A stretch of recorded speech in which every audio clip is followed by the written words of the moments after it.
Welcome to another episode of Thought OPPS. I am one of your hosts. My name is Steel Biz. Go ahead and introduce yourself, other hosts. Hey, what's up, y'all? I'm y'all favorite host, EJ Briz. The one, man, come on, man, you make me I'm the favorite, the one y'all always say, you know, you're the favorite. No one knew you before me. Yeah, but I'm not the favorite. But anyways, we have some guests today. Yeah, go ahead and introduce yourselves. I am T. Moore. I am the host of Thoughts and Visions. Here. Thoughts and Visions on Thought OPPS. Yeah. Go ahead and introduce yourself. Yeah, I'm Larry Bonton, owner, founder of Black Box Studios. Yeah, I know Terrence because me and Terrence we've done shows together. Yes. We were Come on, CES Posse, I know it. CSC 216. Yeah. Yes, man. And like way before that with T. Kimmy, yes, we done a show with them, and that we've been doing a lot of stuff together. And you know he's very strong in the game of actual media in the city of Cleveland, and he's the man to go to if you want to know anything about media, and it's the man to talk to if you want to have a good interview.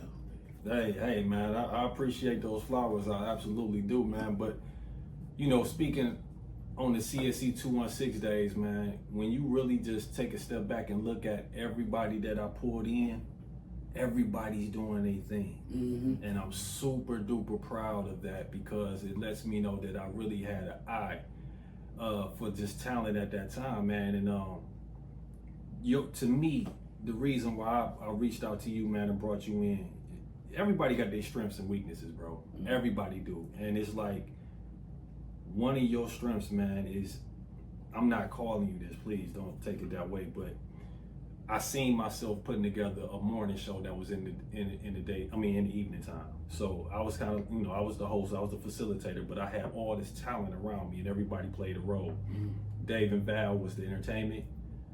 Coco was the fashion.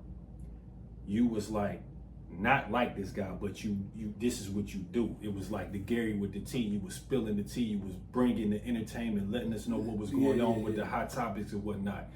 And you thrive in that role. Yeah. And that's what kind of made that show what it was. Yeah, because we remember like they used to get mad, upset. Remember we said yes. Because we talk about the topics and everybody be disagreeing. Like, and I'm like, hey, I'm just telling you what happened. Just telling you what happened. I remember a couple times they like, I don't have an opinion. I'm just saying what happened. It was great. It was just a great functioning, well-oiled machine. Everybody had a role. Then we had Doc. The Doc mm-hmm. with the nutrition. Mm-hmm. You know, Andy. We started working with the other doc, Dr. Bridget Williams, to kind of give us the education upon what's going on with mm-hmm. the medical marijuana and the cannabis thing. So, mm-hmm. man, you know, I miss those days, kind of sort of. Yeah, that was fun, man. But COVID happened. Yes, that's what happened. It was like COVID, man. That scared the heck out of me. I was like, man, I ain't going. I ain't want to leave the house. It was crazy. Yeah, it was crazy because like I did not want to leave the house during COVID. I was like, man, this is like we all about to die from something. But the thing about COVID but what happened about COVID was, and everybody like, where was you? I had it, but I had it really bad. I had it like to the point where I thought I was gonna die, right? So I was like but I would like talk to people and they would be like, you okay? And I'd be like, yeah, but I'd be lying because I was like in the house like damn near dying, like couldn't breathe. Oh yeah, because we checked in, we called you to see what was going on with you a few times. Yeah, but I just wanted to. And you definitely weren't budging.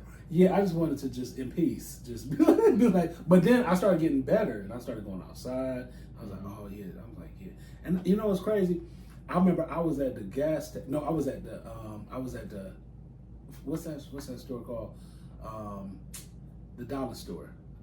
Dollar Tree, Dollar General. I was at Family Dollar. Okay. And this right when COVID happened, and it was a dude walked in, it was a black dude, like, it's crazy, COVID happened. And he was like, but we can't get it though. And he remember he touched my shoulder like we can't get it. I think that's where I got it from.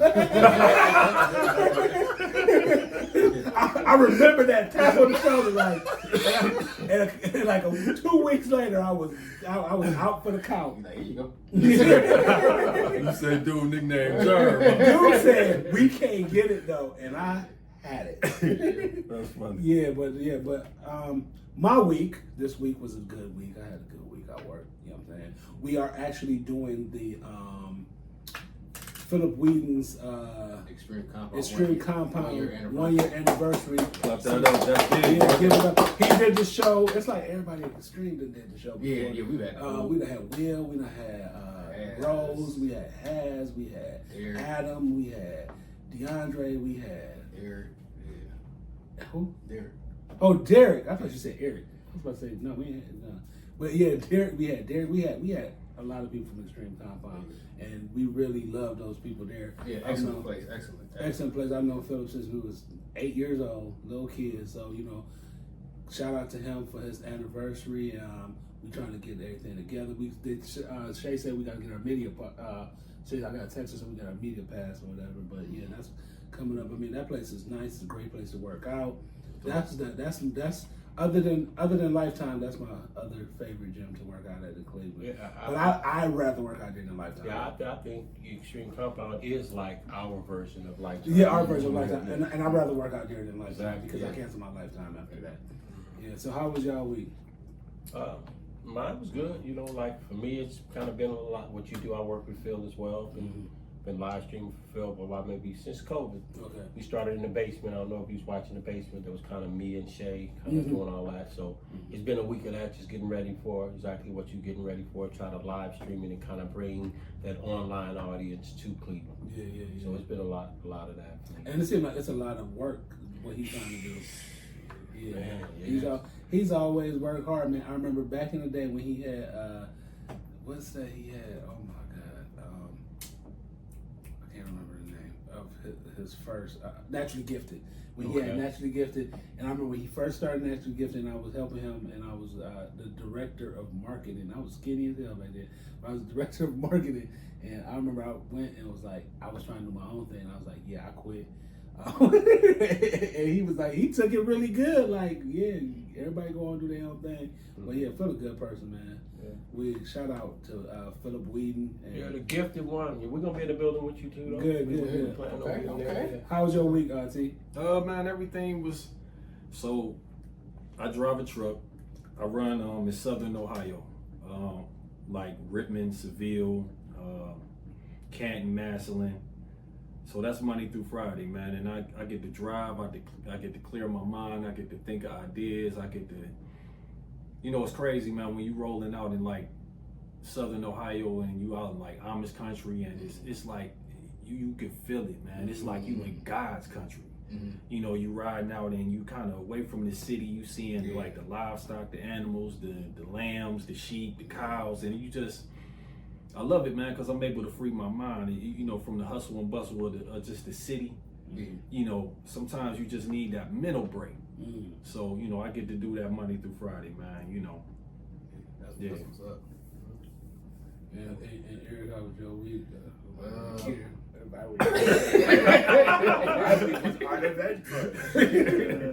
Man, my week was uneventful too. Oh, God. Until we got the information that we was gonna be doing the 1 year anniversary. So your week was good because of me. But anyway, I ain't gonna lie, man.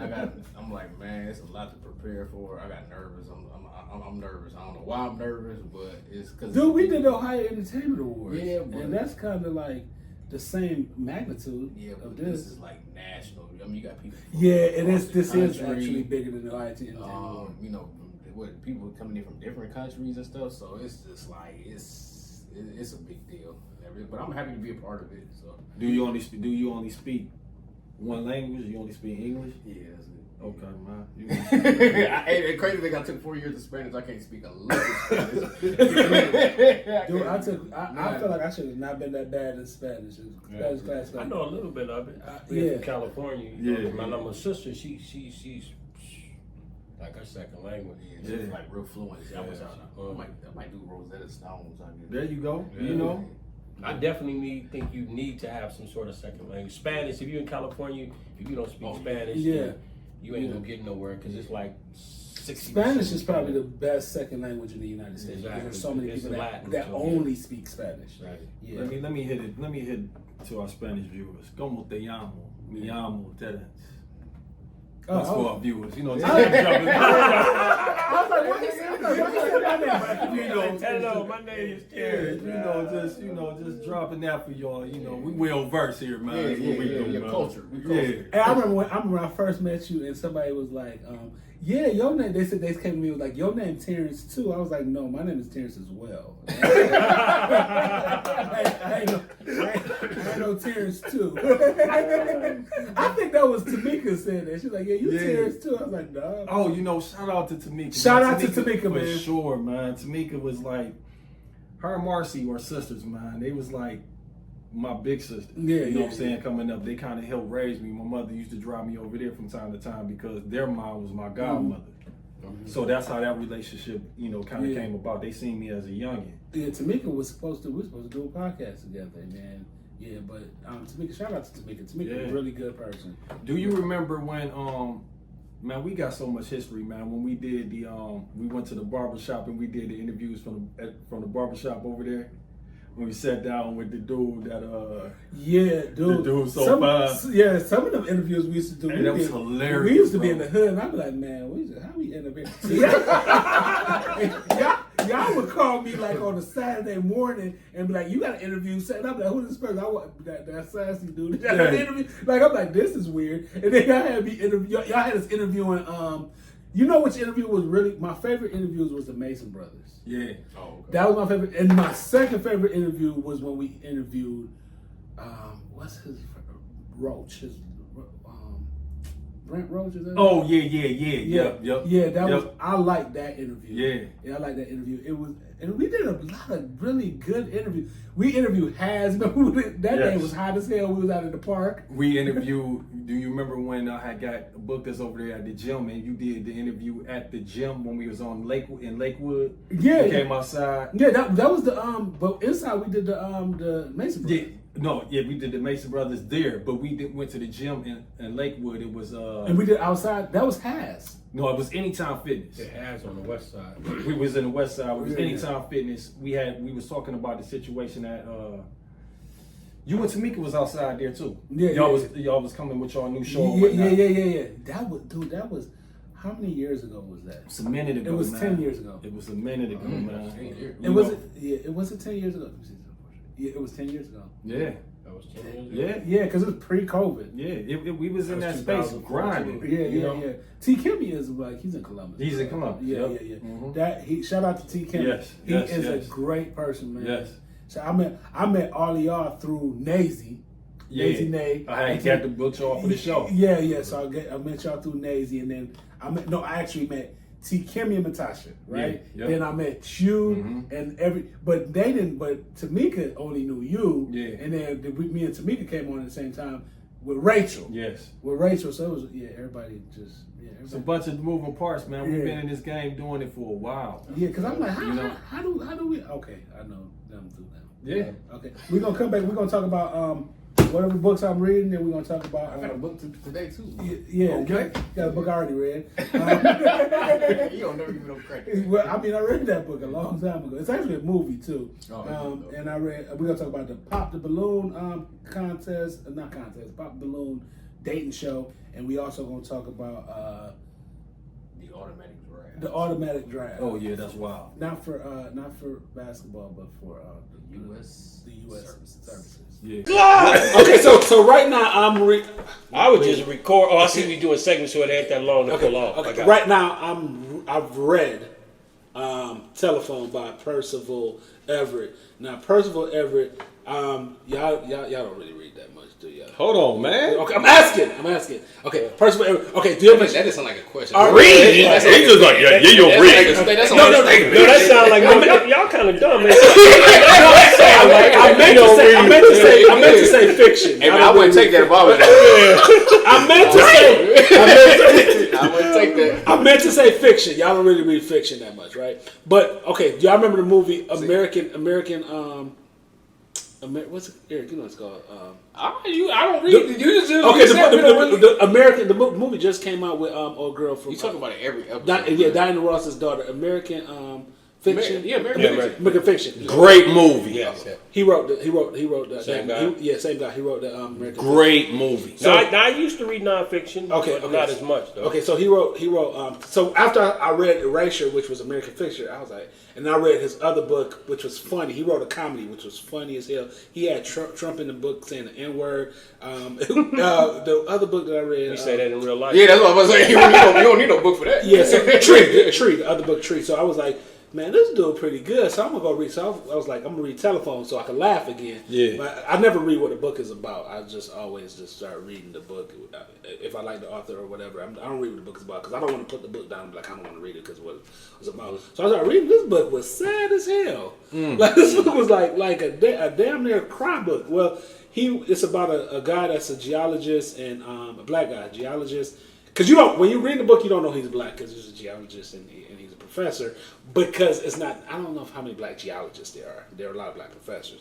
But him and his wife, and his daughter's name was Sarah, so it's kind of like, I thought it was white. Him and his wife, Meg, his name was Zach. Those names are very Caucasian. They're married, and then their daughter, him and his daughter would be playing chess. And in the book, his daughter, she started like losing her sight a little bit. She started like seeing kind of like weird. So they took her to the doctor, trying to find out what's wrong with his daughter. And come to find out, she had like this rare disease that only them, like his mother's a carrier, the father's a carrier. And in this disease, the little girl should end up just living, and then it would get worse. She'll have seizures, and then she'll just end up dying.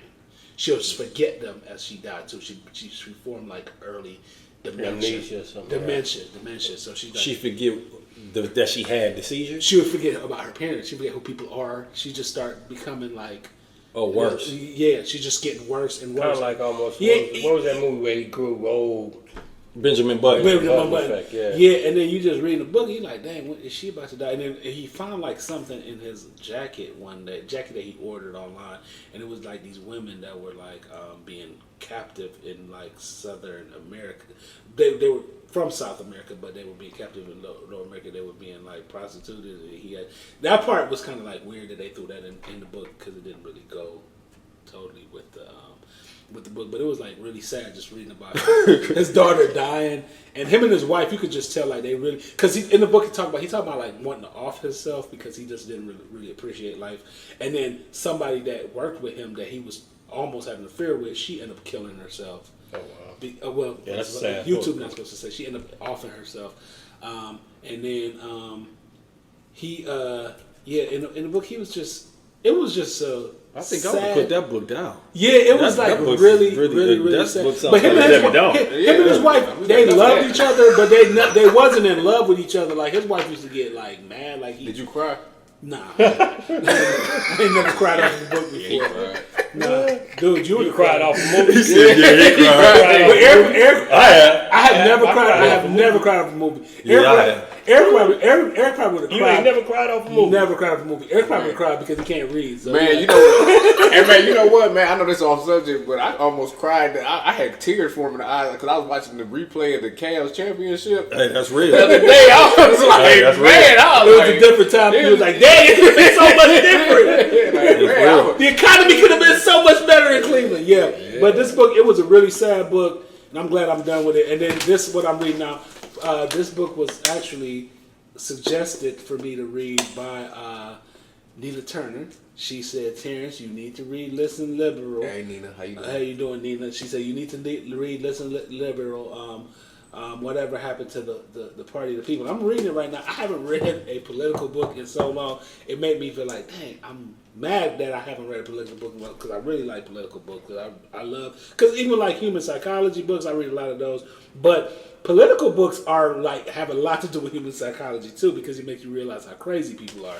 Because based on like, but in the book it's about Thomas Frank. It talks about like, I'm in the beginning of the book, so I'm not really far. I'm on page 34. So it's talking about like Obama, a part of it where they're talking about how Obama tried to, when it came into Obama actually trying to be about the liberal party and try to be, but a part of it when they were talking about Obama as far as the people he chose a lot of Ivy Leaguers because he's an Ivy Leaguer. Yeah. And those people, what I'm getting from the book, those people, they are liberals and they want the idea of equality, but they don't want the idea of total equality. If that makes sense. Yeah. Like they want people to be able to get what they get, but over there, not pretty much like competing with them per se. What I'm reading in the book, so it's like it's talking about they together but separate. They strive off that idea of race, gender, and whatever else. They strive off those ideas, but they don't really strive off the idea of you're my competition type. From what I'm reading from the book, but I got to read a little bit further. I'll probably be finished with this book. Give me another like 5 days. I'll be finished with this book. But it's a really, really good book. I miss reading political books, but yeah, thank you, Nina, for suggesting this book. She suggested another book that I got to read, but it was kind of thick. So I'm reading this one first and get done. What you reading, Eric? So this will be my second book of the year. I read one book already, so this will be my second book of the year. This is my 10th. Okay. Well, more power to you. I'm proud of you. Good job. No, this is my 11th. Oh, okay. Go ahead. Well, this book was recommended to me from someone who watches the show, and they know we read books, and they was like, "Oh, you should read this." This book is actually bought. Who told you that? Somebody recommended it. Do I know them? No. Well, yeah, kind of, sort of. But this book is bought. You know, normally I go to the library. This book is bought so I can take my time with this book. I feel like a lot of times when I read books from the library, I'm kind of rushing. I don't retain the information like I should because I'm rushing so I can return it. Or whatever. I like to return stuff on time. Where did you buy that book from? What? I didn't buy this. Somebody else bought this book. They gave it to me. It was a gift. Well, it was a You know that book over there, right? Oh, is it? Yeah. Yeah. So the name of the book is called "Caste: The Origins of Our Discontents." See it by Isabel Wilkerson. Have you started it? No, I have not started. Okay, I read the book. And let me get. I gave you your. Can I just say one? It's a movie too. It's a movie. Okay, I'll give you your portion. So the book is about the caste system. United States, racism, how hierarchy, inclusion, exclusion, purity, and all that other stuff. So it talks about racism in the United States through the caste system. So. Can I say something? Go ahead. I mean, caste system is different than just racism. Caste system is a color system based on like different tones. Like the caste system is like they talk about the caste system mainly around the world, and it's the caste system that they talk about in India. There are certain groups in India where if people are like dark, the paper bag test and all that. Yeah, people are dark. They get treated worse than other people. So so caste is not really racism. It's a color system. Like as far as like tone, it's a tone system. Well, I was just reading I had read the description of the book. But you're gonna like the book though. You're gonna like the book. And then she also wrote Isabel Wilkerson. She also wrote, and I'm not trying to tell you what to read. Whoever told you to read that book, they should have told you to read The Warmth of Other Suns because that book was so much better. Like that book, but that book. I'll be the judge of that. No, dude, that book was. I'm telling you, because that book was about the Great Migration during the and it got whatchamacallit's doctor in there. What Stevie Wonder is that? Not Stevie Wonder. What's the other blind man named Ray Charles doctor in there? That dude was kind of like he was balling out, but he still had to go through like a lot of racism. They talk about like families moving to Chicago. It's like a lot of. That book was really good because it was American racism. Well, through the next few episodes, I'll give you guys my synopsis on this book. I can take my time to read it, so I don't have to rush through it. Yeah, so you gonna take. I can retain the information a lot more. Yeah, it's long as hell. That's a great word you just used. What is it? Synopsis? Synopsis. That's a great word. I would have struggled with that word. Can I also say something about the go book? ahead, man. It's the thought out. The book is also from Oprah's book club in 2020. It is. So this was to tell him that we read. Just to let the people know we read too. Terrence, you probably don't remember. Like, do y'all dummies read? Terrence, you probably don't. No, hold up, real quick. You probably don't remember. When we was on the show together, I talked about that book. That was one of the books that I talked about when I was reading. That's one of the things that I don't remember you talking about this particular book, but I do remember you talking about books on the show. That was one of the books that I talked about. Yeah. That was one of the books that I talked about. That book is a really good book. I just think that, it's a race book. So sometimes I'll be taking the books up and I'll be like, I gotta What we do is we spread love. And if you remember correctly, I bought you a book. It was called Life Lessons by my guy Ja. Yes, you did. I bought you a book, man. So from non-reader to reader, yeah. The non-reader purchased his brother a book and gave him some game. You know what I'm saying? I meant fiction. I put it on. Oh yeah, okay. Yeah. And did you give him the book because you couldn't read? I was struggling with the words. The words just happened to be in English. Okay. I meant fiction, but go ahead. Now, for me, I don't like. I haven't read a book like in the last maybe 6-7 years because I listen to them now. Which is the same thing. Yeah, it's the same. So like I do the same thing. I'm always on Audible, but the book I'm reading, I really recommend. It's called $1 Million Habits because I'm like an entrepreneur, so I'm always trying to read something that kind of pushes me forward in the direction I'm trying to go. But it's by the sister, like Rachel Rogers. Okay.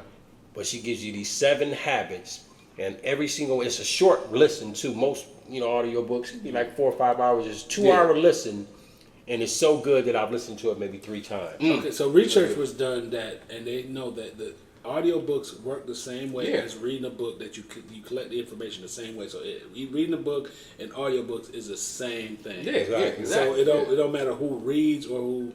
I just like to read. But the audiobook is just you gathering the same information. Yeah. Now, I'm an avid reader. I'm pretty much read. That's a good comparison. Any book you done. Most of the books on history I try to before the Mayflower, all those. But I am an avid reader too, listener, so to speak. I feel like I said something wrong. Read! Read!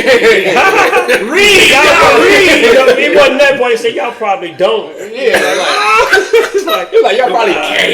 Y'all probably can't read. I didn't mean that. Well, seeing that most of the other seeing that most of the other black dudes that come to the show don't read. I'm just I'm a sponge, though. I mean, I seek knowledge. I mean, I think we all do. So I'm after knowledge, and however I get it, pretty much everything I know about technology. If I didn't get it from a book, I learned it from someone else. Or the best teacher right now is the internet. YouTube, University, Google. Those are the best teachers. So we're gonna move on to the next part of the show where we're gonna interview y'all. All right, so this is the best part of the show where we actually interview our guests. Hey, but before we do the interview, you have a tea right here. Yes. From a local business, right? Yes, this business here is called Big B Coffee. It's actually in Willowick, Ohio. It's a tea. And I usually go to Starbucks, man, and usually get something called a medicine ball. But I've tried this tea. The owner is named Michael Dooms. He's a local man, super good guy. He also has a food truck. Check it out, man. The tea is superb. I'm not a coffee drinker. I'm more so of a tea drinker, and the tea is magnifique. Yeah. That's a little Italian for you. Yeah. You know what I'm saying? You read, right? Yeah. Okay, so this is the type of show that's going to be. I just had a moment of deja vu. You just said that already. And shout out to the local business and everything, man. That's dope, man. Just wanted to give a shout out. No doubt. Yeah. So I have a question. So other than reading, what exactly it is that you do? You can run off your resume, T. Oh, for me, man, like I said, I drive trucks locally here. I used to drive over the road. Over the road has started taking a toll on you mentally, physically, the whole nine. Us blacks, we sometimes suffer from high blood pressure and things of that nature, man, and you kind of just want to stay as active and as fit. I truly believe movement is medicine. So, just trying to get more control over my lifestyle and, just the regular hustle and bustle of life. So I'm a full-time truck driver and then also a full-time podcaster. Yeah. And what is it exactly? I do what you call a tech by default. I'm originally from California, came here 2008, got into the tech sector out of Solar and Regency Technologies. From that, I kind of started venturing into what we call video because I sold electronics. So I started, instead of selling electronics, why not start renting them out, loaning them to people I know that were creative. Started a creative complex called Dream Creative Complex out in, I think that's Bedford over there on Miles Road. Yeah. So for about since 2015, I've been self-employed, kind of got into what you call a live streaming sector. So when you said earlier about COVID kind of being scary for you, COVID was kind of different for me because that's when Live streaming. yeah, that's when like people really embraced what I was trying to sell them before. And not to say I wasn't making money or I wasn't, though individuals wasn't interested, but when COVID happened, it kind of made like, wow, okay, we really need this service. Yeah. So it kind of, and so I kind of been in that space since what, 2020, but I've been in the space entirely since 2014. Yeah, COVID had its ups and chokehold. Yeah, ups and downs. And not to cut you off, but the funeral sector knew it before we knew it. Because when I was doing it, they said that they just were seeing an enormous amount of people passing on, and they was like, where are all these bodies coming from? Ooh. Yeah. So they saw it way before we knew what was going on, and then finally came out like, hey, there's something out here that's killing folks. Yeah, it's crazy that you said that because when it first happened, it happened around my son's birthday, and my son's mother, she worked for the Board of Health at the time, and we was having a birthday party, and she was on the phone back and forth, and I'm like, I was getting mad because I'm like, we got people over here. Why are you on the phone for work? And the look she gave me, she was like, you can't say nothing, but she was like, it's about to be a whole bunch. She's like, they about to shut this state down, and like she like to the, and I was like, what? You know what I'm saying? Yeah. She was like, so I was getting mad at her, and it's like she was conducting business or whatever. She was like, it was just like the look on her face. Yeah, nurses was like crazy busy. Yeah. Nurses, yeah. And it was crazy because I remember my mom a teacher, so it was like, I was like not really taking it serious at first, but when first started seeing stuff, and I'm like, why people got on masks and stuff? My mom like, it's about to get real, and they got real. Yeah, I can say that because I go to CES every year, like it's electronics convention, and that's like predominantly like all like, you know, people from China area, and they all wore masks. Yeah. So they was like telling us before it even happened. Yeah. Actually, Michael Jackson told us before it even happened. Let's get that straight, because Michael Jackson actually started this mask stuff way before. Yeah, so that's who actually told us. We just was late to catch up. No, but I do have a question for y'all, man. And it's going back to school. It's going back to please don't forego your senior year in college. It's all about knowledge, as El says. Geographically, man, when you look on the map and you look at where Ohio, and let's say Cleveland, Ohio, is placed on the map. I particularly roll on the side of northeast Ohio. Okay. If you look where the map is kind of, you know, geographically set, that's northeast. Okay. Actually, people actually explain it that way. Welcome to Northeast Ohio. I don't understand when they say we are Midwest. Because Midwest, this bothers me. Because I've traveled, I'm well traveled. This bothers me. I look at Midwest like Chicago, Milwaukee, Iowa, you know, Kansas City, things of that nature. I just want to get your thoughts on you know. Is it geographically based on the world, or is it geographically based on the country? I think it's the country because it's Midwest. And I think that Cleveland falls on an edge. Like they consider it to be a middle of the country, and Cleveland maybe falls on that western or that eastern edge of what they call the Midwest. If you're looking at it on the map, you don't feel like that. Point. Yeah. If you look at it, I ain't never looked at it. If you really look at it on the map, being from Jamaica, I just went along with what y'all said. But I thought the West was California, and I'm like, okay, but they said this is Midwest.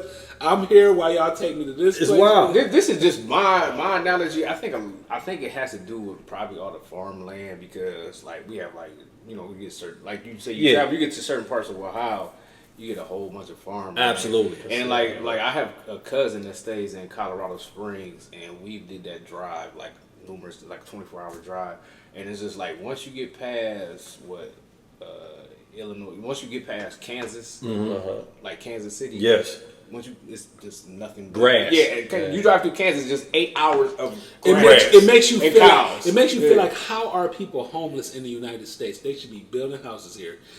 But a lot of that's Tornado Alley, though. You know what I'm saying? A lot of they'll be able to live in a house for a second. But he's right though, because if you really think about it, looking at the map, if we in the middle is like Iowa, Colorado. So he's like right, man. Man, give me my props, man. This is all right, listen. I would say, because think about it, that would be the eastern edge. If we divide this in threes, Ohio's nowhere in the middle. Right. I say that to say, don't believe nothing that these people and these folks do. Don't believe them. So, with your podcasting and you in the tech industry, yes. How do you guys come with like new, fresh ideas, if possible? How do you come across like, hey, I see this person doing this, I see this person doing that. How can I put my mark on that? You want to touch that? For me, it's just kind of like I think ideas come from experiences. For me, like I read a lot, I study a lot, and I like to say I'm well traveled. I kind of go back and forth between here in California and what I personally do. Is like if I see something going on in California that isn't here yet, and that's how I kind of got into the podcast space. Like, I used to go to those conventions like CES. Yeah. And every year I would go there, it would kind of introduce you to what's next. Like, I seen the flip phone like 4 years before flip phone came out. But with podcasting, it was just 1 year I went there and I just seen everybody's trying to sell a podcasting type of device, whether it was a mic or a camera. And I was like, what is this? And so I kind of get ideas from like other people. You know what I mean? I think. Are you from Northern or Southern Cali?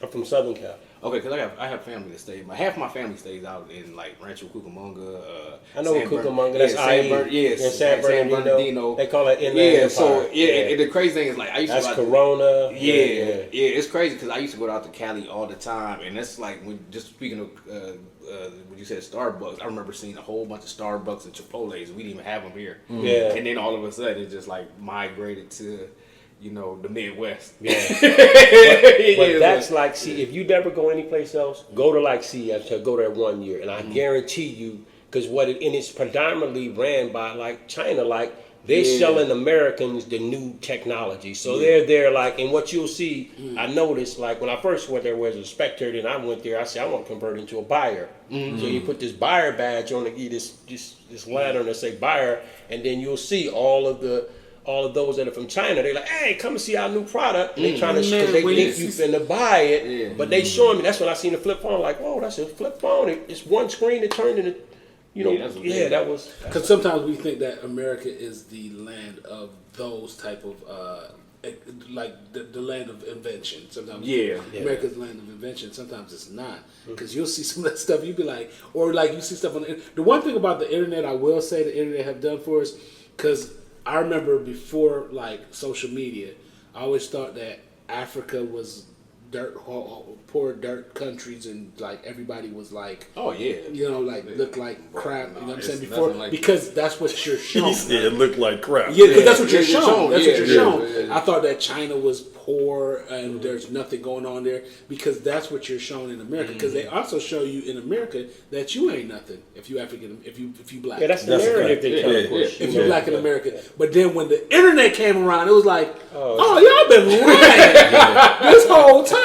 Y'all been lying this whole time. So that's the good thing about the internet, is that you get an idea that everybody is not. Because sometimes, I mean, I listen to people talk and I hear like you be at work and then somebody would do something stupid, something a little racist, like a white girl. She's like, well, I'm just a dumb white girl. I'm like, no, we all have access to information, so you should know better. You know what I'm saying? We all have access to information because of the internet. So nobody's just a dumb white girl. Nobody's just a dumb black dude from the hood. Yeah. We got access to information, so be good. Yeah. So T, how do you, like being a podcaster, how do you come up with like new, fresh ideas? Because nowadays everybody has a podcast. I mean, look at us. Yeah. And congratulations. Oh, appreciate it. I don't just do a podcast with just anybody. But I actually read.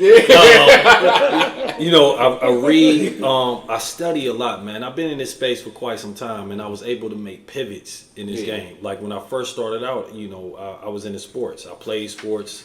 I coached the whole nine. So I felt like I reached a cap doing that, trying different things and whatnot. And I kind of reinvented myself and started doing the Mars versus Venus, the CSE 216, the Who's in the Spotlights, the things of that nature. So I, who's in the spotlight? Yeah, that used to be fun, man.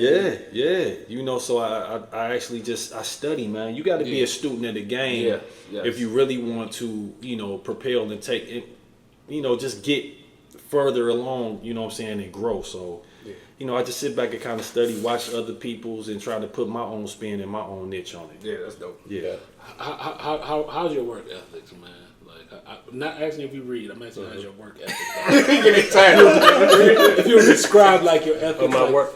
I mean, in a word, I'm a hustler. I mean, I work 24/7. I probably put in 20-hour days on average. I say I work more than I sleep. But it's like anybody, I've always been, like you say, somebody that, if I set my mind to it, I go after it. I move at my own pace. And that's a great. Yeah. So for me, it's kind of always been like finding that certain something that I don't see nobody's doing, and I try to put my twist on it. So from it's like I said, it started with electronics, but just to give you a backstory on that, like I was in the electronics sector, and before blacks really had Apple computers, I was in that space. Like one of my closest friend was an executive for Apple, and he kind of sent me my first Apple. Do you remember those? Yeah, I remember exactly. They was terrible. But they're better than anything else that we had. And it's Cleveland, no one had them. So I became that person that sold all the Apple computers to all the producers in Cleveland. So that's how I really got my name. So Yanni was the one that plugged me with everybody. Yanni was platinum producer, worked with Lil Wayne. He's in California now, but he introduced me to Chip the Ripper. I think I met Ray J. I met all them guys by providing systems for anybody that wanted to do. Can you just imagine like how them computers was back then and how they are like where we are now? Yes. It's just crazy. They was big as hell. Yeah, like a system was like this. Now it's a Mac Mini. It's about the size of this water bottle. You know what I mean? So that book is a Mac Mini. Yeah. I mean, humanity has come a long way as far as trying to progress into like as far as ideas. I mean, those are the professional people. They talk a lot about that in the book too. Like professionals are the people that run the country, but that back in the day, professionals used to be like Republicans. Yeah. Now professionals are Democrats because they feel like they're more for the people. Professionals feel like they're more for the people. So, can I piggyback off with the question that you asked him? Me and his brother been rocking for about 7-8 years now, man, and he ain't just talking. I would say if I said one word, it would be relentless. I'd be we talk every morning. This is my partner in crime, man, and I'll be like, yo, work-life balance.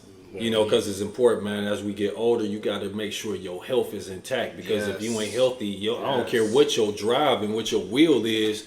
If you're not able to really physically get around to it, you hustling backwards. But you know what, man? I remember like working with Terrence. Never been late. I don't remember him ever like showing up late or not showing up. Like I do stuff with people in Cleveland. They like some people feel like that ain't never been me. They won't show up. But I worked with C for a long time, and I know that if he say he gonna do something, he gonna do it. Yeah, I mean, you too. I worked with you too, and you've been like. I'm always on time. Yeah. I mean, I think that's why most of the clients I've had I've had them for forever, man. Like, because I do good business. And a lot of times, the people like y'all that's doing a lot, we have came to realize that. We don't worry about y'all coming to the show on time or coming to do the show. But it be the people that really ain't doing much that ask us, could they do the show? And be the ones that don't show up. And it's crazy. You be like... I want to add something to that. Yeah, I want to add something to that too, because me and Terrence had this discussion. Because we already said I'm Terrence also. Yeah. Well, I'm Terrence as well.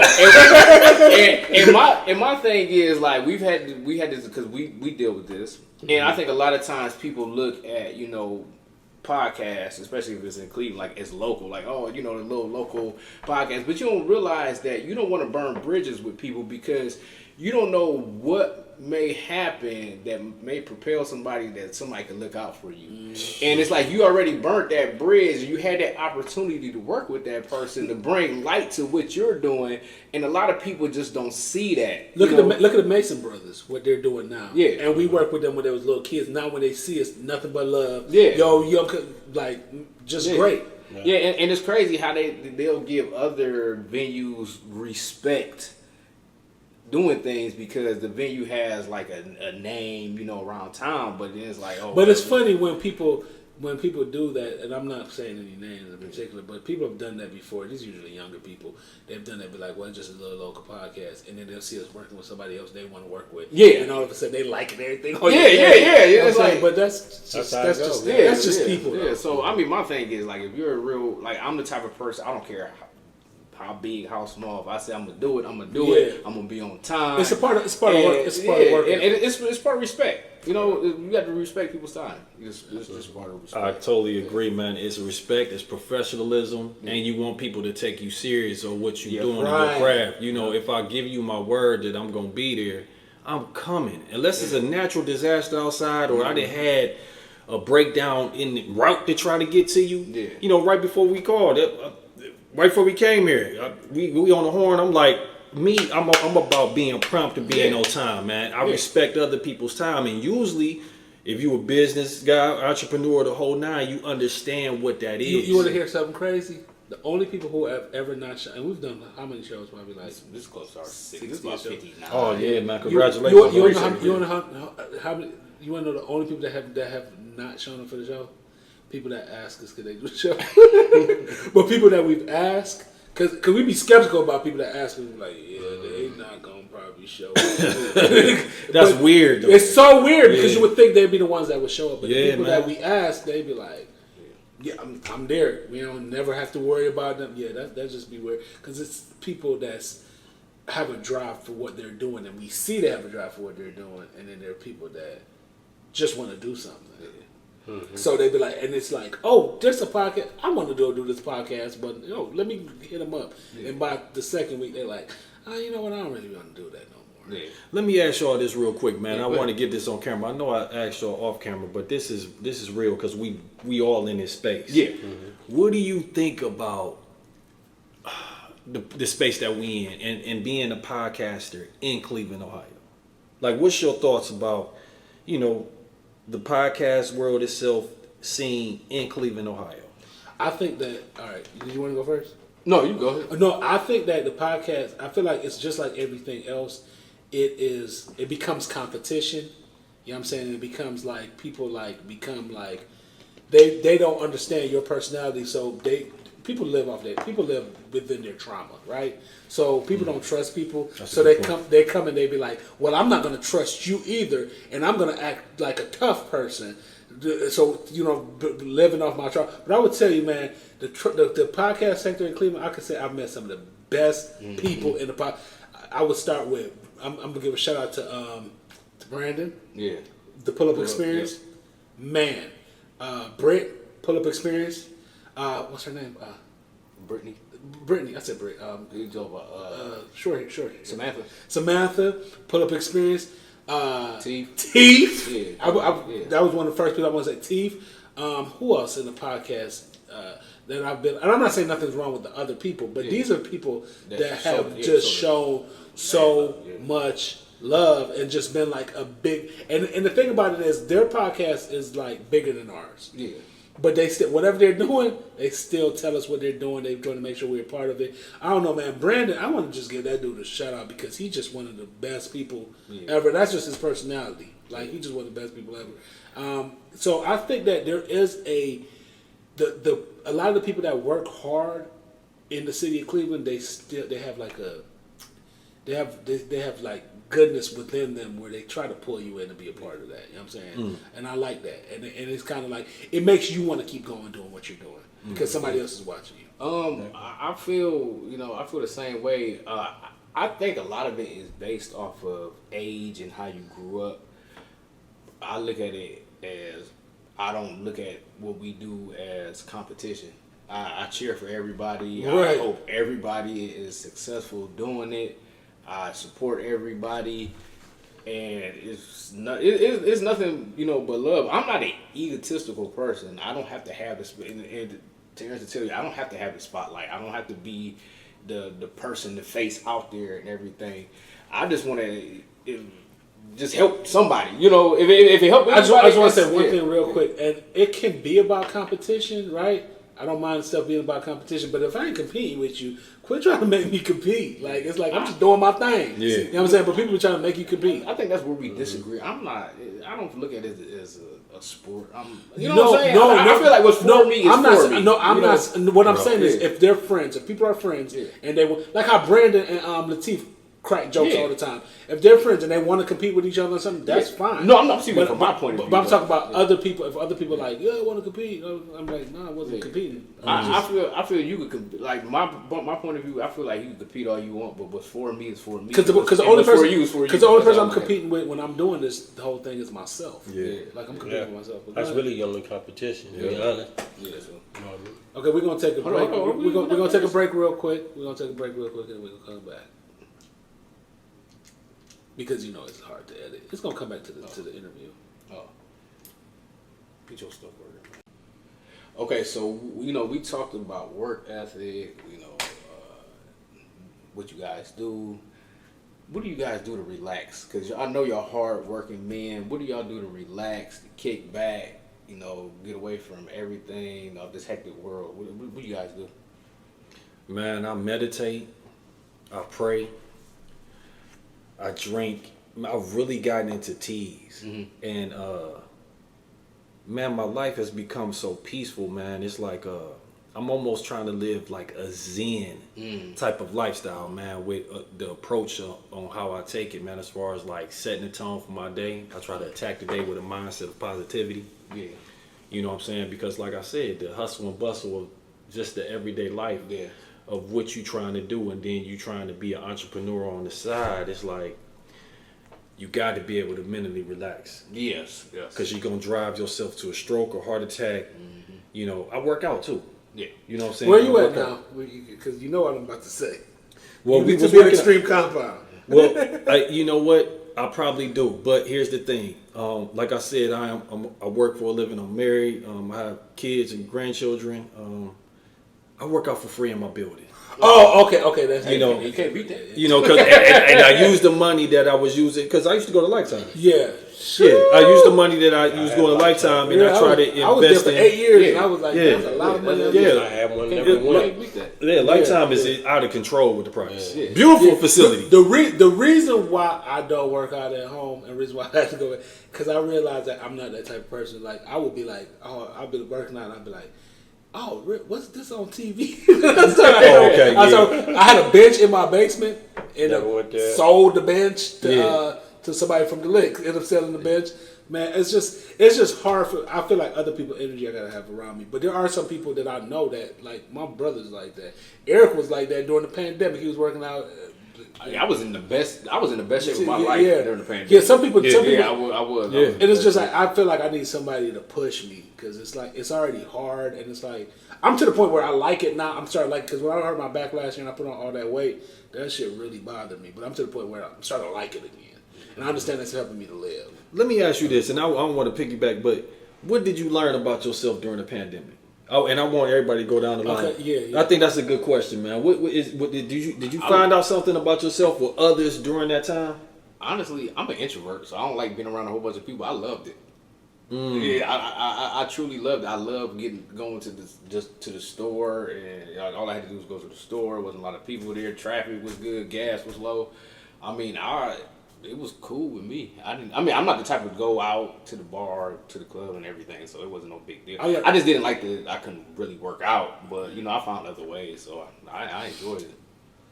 I learned I would say 2 things about myself during the pandemic. I learned that I'm more of an introvert than I thought I was, because I really look at myself like I'm an extrovert, but I wasn't totally unhappy. Like there was people I talked to, you know what I'm saying, and there was people, but I wasn't totally unhappy being by myself because it gave me a chance to I didn't feel like it was gonna last forever, so it gave me a chance to understand, to think, you know what I'm saying. And then another thing I learned during the pandemic was I'm more of an empath than I thought I was, because what is it? Empathy. Okay. Empathy, and I was still paying my barber. Because during that time, that time, and I was just I was worried more about people than myself. Mm-hmm. And I'm not saying it makes me better than anybody. I'm just saying it's a part of your psychology that you start learning about yourself. Because there's nothing wrong with people not being an empath. You know what I'm saying? That's just a part of who they are. So I started learning that I am a person that actually have like a certain degree of empathy for people, even if you try to act like you don't. You know what I'm saying? dope. You know what I'm saying? So I learned that about myself during the pandemic. That's dope. Yeah. For me, I think I found myself a little bit more. You know what I mean? I think because we had time to kind of sit down and reflect more so than we normally do. You actually, it's almost like being in prison. You know, like I think individuals. It was, dude. But in real life, you know what I mean? Individuals, that's why a lot of individuals that go that route and they get back out, you see that they're grounded a little bit different because they had time to sit down and just like watch life from the outside looking at it. We was all watching life on television for the most part. And I admit I was out there a little bit because of the funerals, but once my day was over, I was at home just like everybody else, like, wow, what are we in? So I think like that's what it was. We had time to sit down and kind of figure out what it is that you really like doing. You know what I mean? Whether it was meditating. I think I first started diving into meditating during COVID. You know what I mean? Because I had the time to meditate. Before it was a rat race for everybody. Yeah. So in a real way, I think that COVID allowed us all to find ourselves, which is why everybody's an entrepreneur now. Yeah. Everybody's getting to a bag. Everybody realizes that they can make money without having to go work for somebody else. Yeah. So I think everybody found themselves doing COVID. You know, for real. Yeah. Dope. What about you, T? I ain't find nothing. No. You thought you was gonna find something right now. Yeah, I didn't find nothing. No, I think that it forced me to sit down because you just so used to the hustle and bustle. That part too. It forced me to really sit down and kind of make these pivots to where I am today. Rest. I needed that. That rest. COVID for me was the gift and the curse. Yeah. You know, it was like the unknown for one. That was the scary thing. Like, yo, you can't even compare this to nothing. Yeah. You know what I'm saying? During our lifetime. We didn't see nothing like you know what I'm saying? So it was kind of like the unknown, but like I said, man, through prayer and just trying to stay positive, that's where I found that peace. Yeah. That's where I found, that inner peace and basically getting a better relationship with the Most High. Yeah. You know what I'm saying? That's what I really found during that time. That's like the book I read. We just talked about the book, Rest is Resistance. Basically, the book is talking about how you need to find those times to rest and get out of the hustle and bustle of living in this world of grind culture in America because actually it doesn't mean anything. You know what I'm saying? So sometimes you have to rest, and they have like these resting facilities. The author of the book, and so sometimes you do have to rest. So we're about the fun part of the show. We're about to talk about what type of music y'all like to listen to. Terrence, I already know you listen to a lot of music. I already know because we used to talk about music all the time on the show. Yeah. But you know what? It's shifted. Like, I've always been a lyric guy. I've always liked Scarface, Jadakiss. I've been, into the lyrics. But now it's been a shift. I listen to Afro beats. I listen to hip hop, jazz instrumentals. Thank you for saying Afro beats and not reggae. Yeah, because everybody be like, "That's reggae." I'm like, "No, I'm from Jamaica. It ain't reggae." That's where my life is going and headed in that type of direction on just a vibe. And if it ain't a vibe, I don't need to be there. Yep. Mentally, physically, none of that, man. But music is. It's in us. Yeah, it is. You know what I'm saying? It's in our soul, man. It's the vibration of our soul. Yeah, it is. Right. I really believe that, man. It is a very important part of your life. Yeah. If you think about it.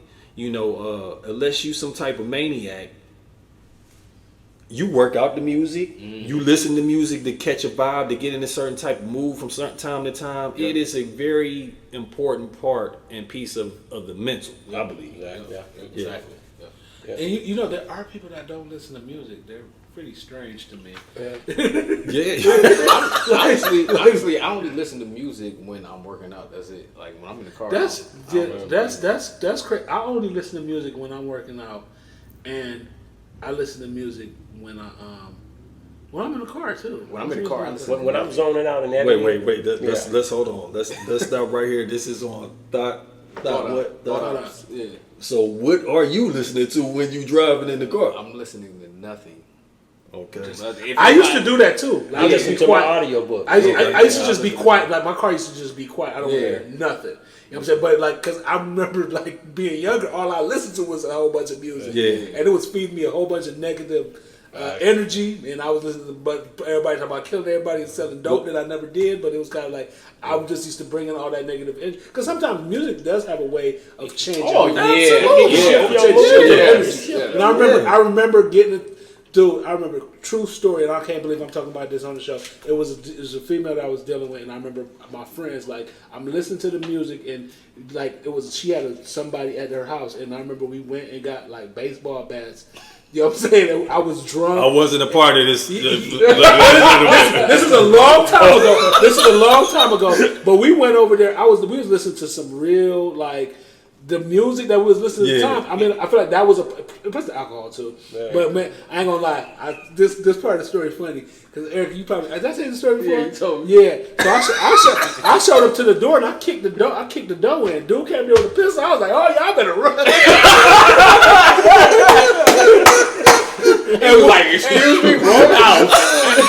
I did not mean to disrespect you, sir. Wrong house. But I ran, and then he called the police. I ended up in jail.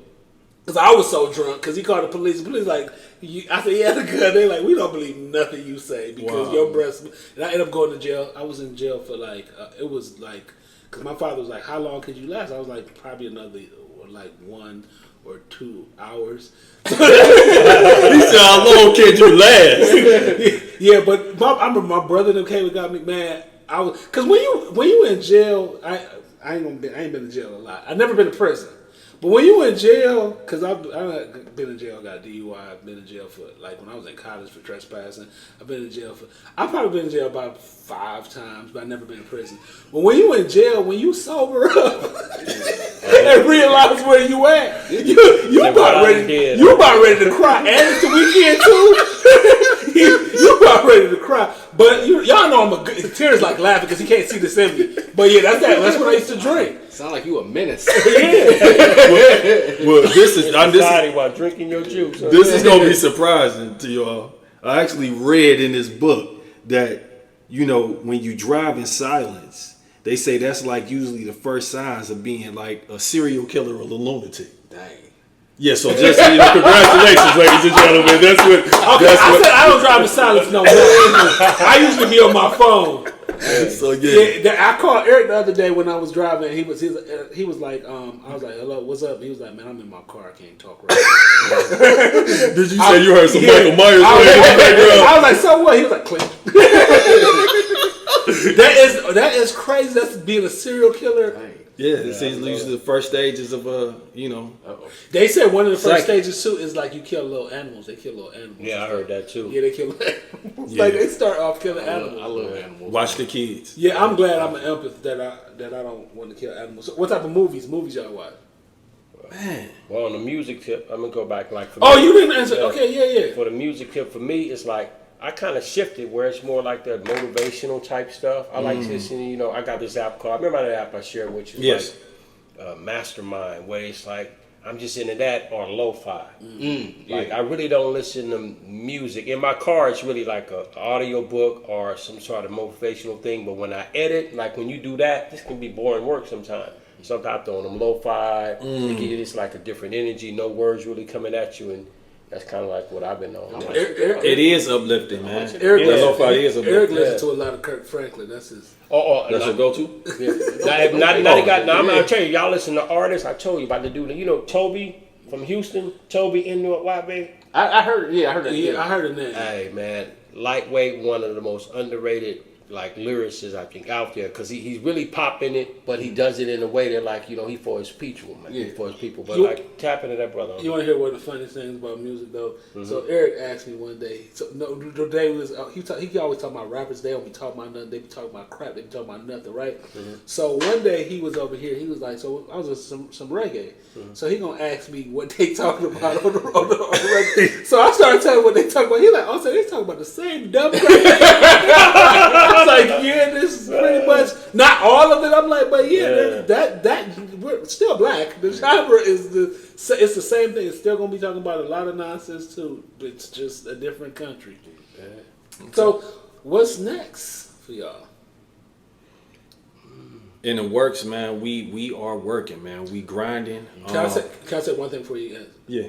I'll be looking at your show, man. Everything is amazing. The production is just tight as hell. Everything is just it's just awesome. So I'm gonna tell you that. Congratulations, man. Yeah, This is the man. best I've seen, even without me being a part of it. This is the best I've seen you done. I'm so proud of you, man. You still have that knack about yourself, the way you talk. You are a natural at this, man, and I really enjoy watching both of y'all. Yeah. You know what I'm saying?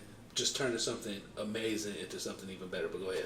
Man, I greatly appreciate that, man, and it mean a lot because I remember when you first had came, when we kind of went our separate ways, we was doing our things, and then when I had brought you on to CSC 216, the first thing you said to me was like, "Bro, you done got better," and that meant a lot to me, man, because I actually try to work on my craft daily. Yeah. You know, whether I'm actually being verbal or just being quiet and having those quiet moments and just listening to the tone and listening to how I watch podcasts every day. And I appreciate you as a guest too. You came on here and you didn't bombard the show, but you came here with yourself and your ideas that made the show better. Because there would be people that come on here and be like, and turn it into that. But you came in here and you like made me like, this is something needed. This was needed on a Friday night. These conversations that we had was amazing, dude. Yeah. That's why I had to stop and start again because I'm like, I want to make sure we get all of this. Okay. Because that was like that was amazing, man. We appreciate that. Yeah, man, I appreciate that because we really put in the work, man. We really trying to grow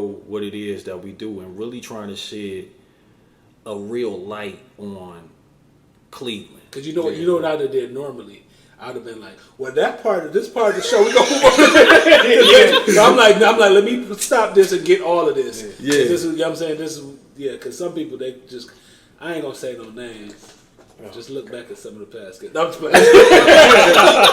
I'm just playing. No, man, we done had like some, and you know, I always be like, this is my favorite show to people when it's one of my favorite shows. And Eric, like he said that to everybody, but I never say this is one of my favorite shows unless I really mean it.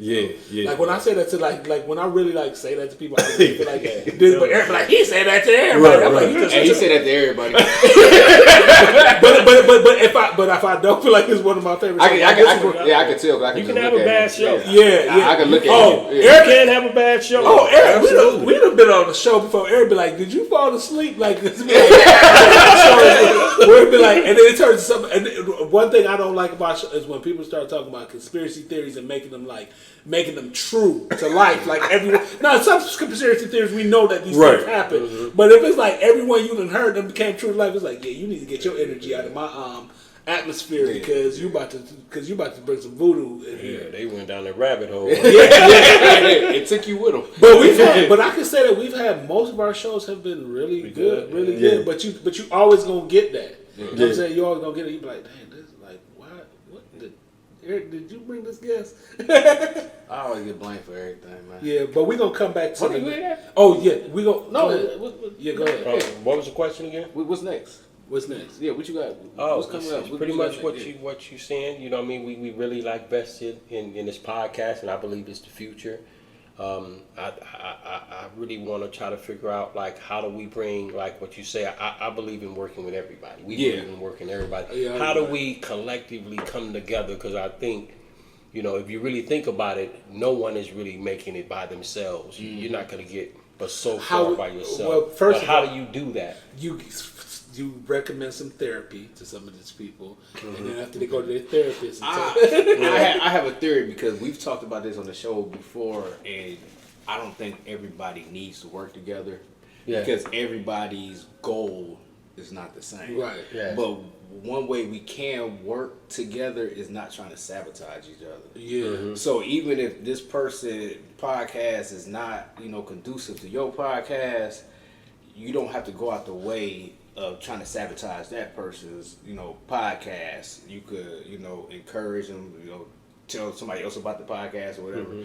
So I just feel like a lot of times, because, working in this business, everybody don't have the same personality, everybody don't get along and everything. So why do you feel that's like that in Cleveland? You think it's because of the smaller I think it's like that everywhere. I think it's like that everywhere. Yeah, I think it's like that everywhere. Yeah. And then there's people that we would meet like y'all and we'd be like, "Oh, we gonna work with them again." Yeah. Like Brandon, "Oh, we gonna work with them again." Yeah. We've worked together years, numerous Yeah. times. Or it'd be like people like they'd be some people would be like, "Oh, they doing good, but really don't want to work with them again because they have a different idea going on." Because I've met people like that. Yeah. I'm like, "Yeah, your idea is like totally different. I don't really want that to be a part of what we're doing, but there's nothing wrong with what you're doing." And I think some of it has to do with pride too, because a lot of times people don't want to be like, say like your podcast blow up, you know, and then, you know, like they want to be the one to blow up so they can say, "Oh, I put everybody on." Yeah. You know, so a lot of times. And for me, I'm the opposite. Like, I just want to be a part of something that's great. Me too. Me too. Because your role may not be the one that's in the forefront. Yeah. You know what I mean? And if you respect those, I respect boundaries. I know what my gift is entirely different from yours. I do LeBron.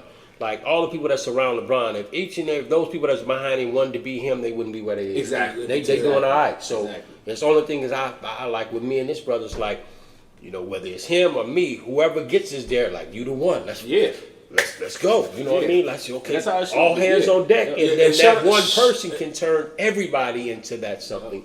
And shout out to another person too that is like a good big part of inspiration. And they don't do podcasts, but they, like when they doing stuff, I always want to support them because they got a good energy.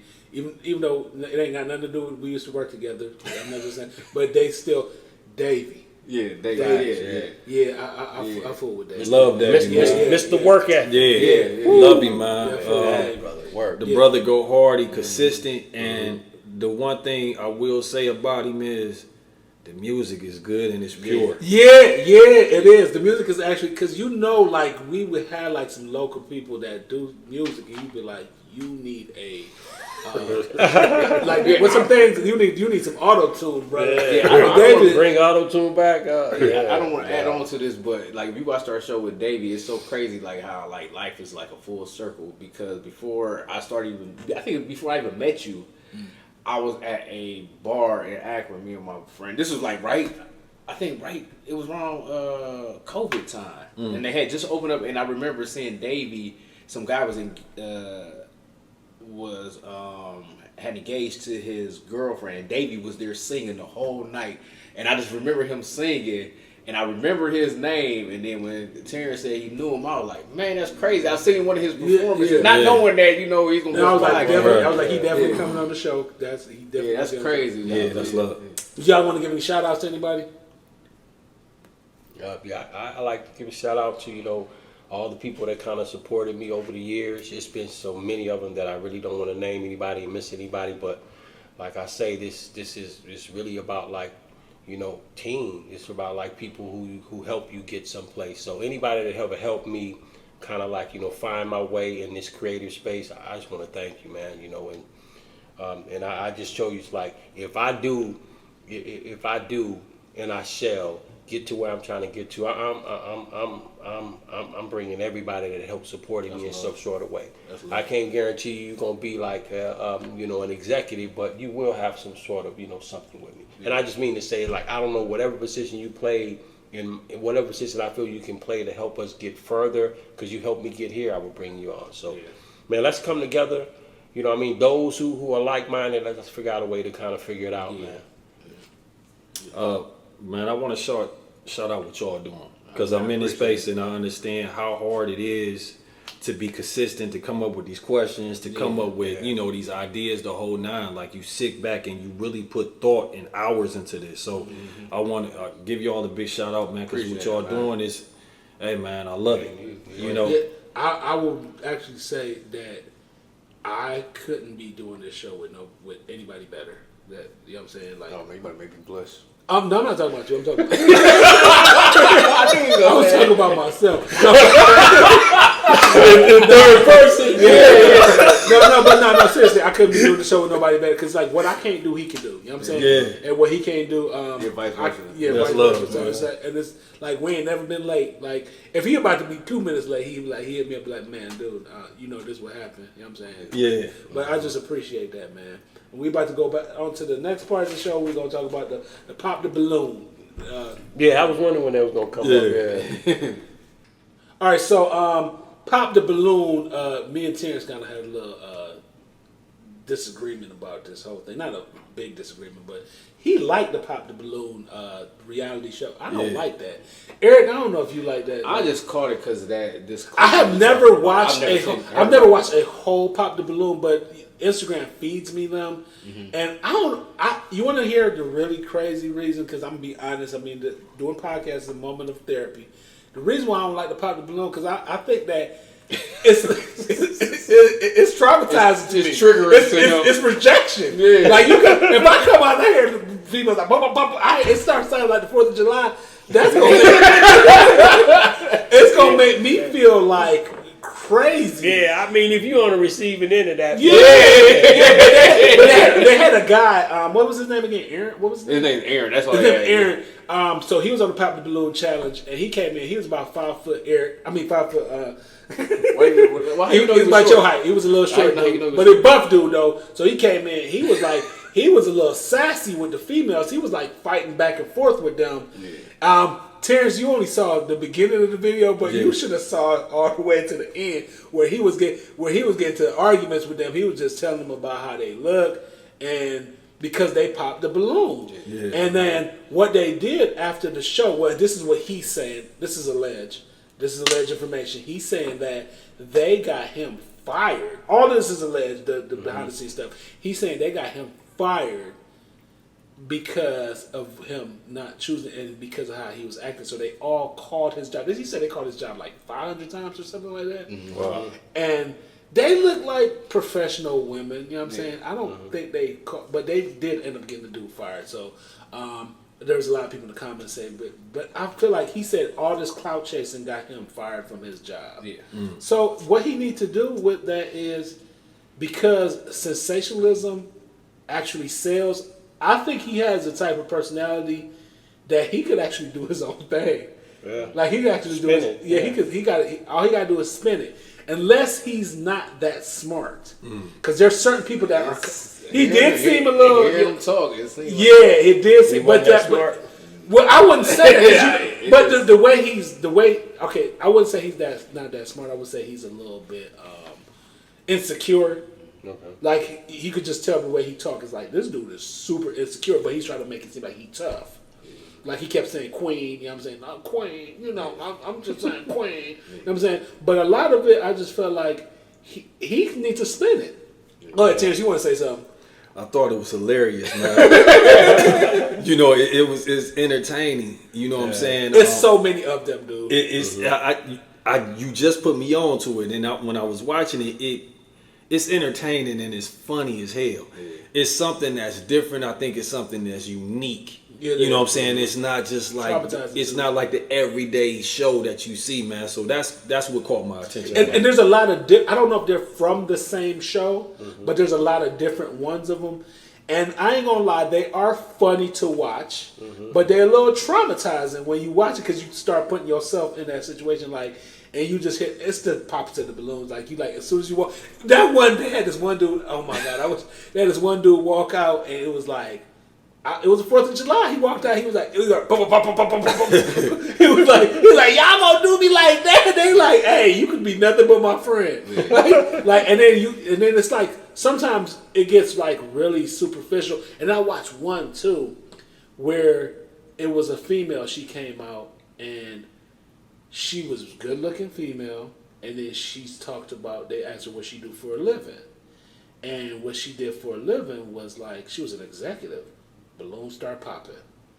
Because dudes ain't want to compete with that. Mm. You know what I'm saying? And dudes was like, that's not what, I'm looking for somebody to build with me. You seem like you already got what you want. You know what I'm saying?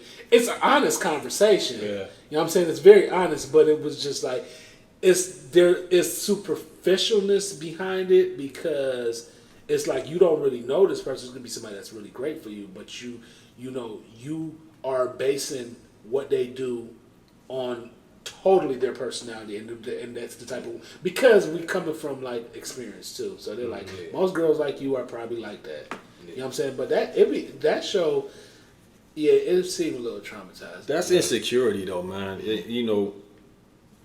I'm a married man now, but before I was married, I used to date someone who was a chemist at Nestle. For Stouffer. So if you understand that, they make Six figures, 6 figures easily. Some of them are millionaires, you know. And we used to date, and I felt no pressure. I felt because I'm confident in myself with what I bring to the table, you know. So it's just about how you look at yourself and what you got from within. Yeah, exactly. You know, that show is about a bunch of mental health stuff. It's about a bunch of. It is a show that you could really study human psychology based on the show. Just listening to the questions and listening to how they talk. And the one thing that I have actually saw on the show is they don't really ever have like a whole bunch. And I'm not saying the dude's stupid, but they really don't ever have a whole bunch. A lot of people like him.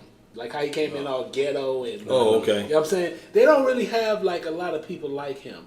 But you hear a lot of superficial stuff because that's where we are. You know what I'm saying? And I think, and we live in capitalism. Go ahead. But the superficial stuff, I look at that as just being like, you know, it's comedy, man. Entertainment. Yeah, it's exactly. You got to look at it for that. Don't look at it for fake. It's like a good laugh, you know. So I ain't gonna lie. Like I scrub through, so I see something funny. Yeah. And you know, it's like laugh is like a sense of therapy. If you're working hard and you find a video that make you laugh, and just come away from with that, because a lot of them take stuff serious, and you're like, nah, man, it's just being funny. It's like stand-up comedy has changed because people were taking it too serious. You're right. That's just popping the balloon. You didn't make it. They felt you was, wasn't they tight. Move on. It was funny. Your reaction. Dude, I think where he messed up, man. I think this is just my opinion. I think he could have got more sympathy if he just didn't argue. I mean, it's just like on the internet, you're not gonna win. You could be a man and respond.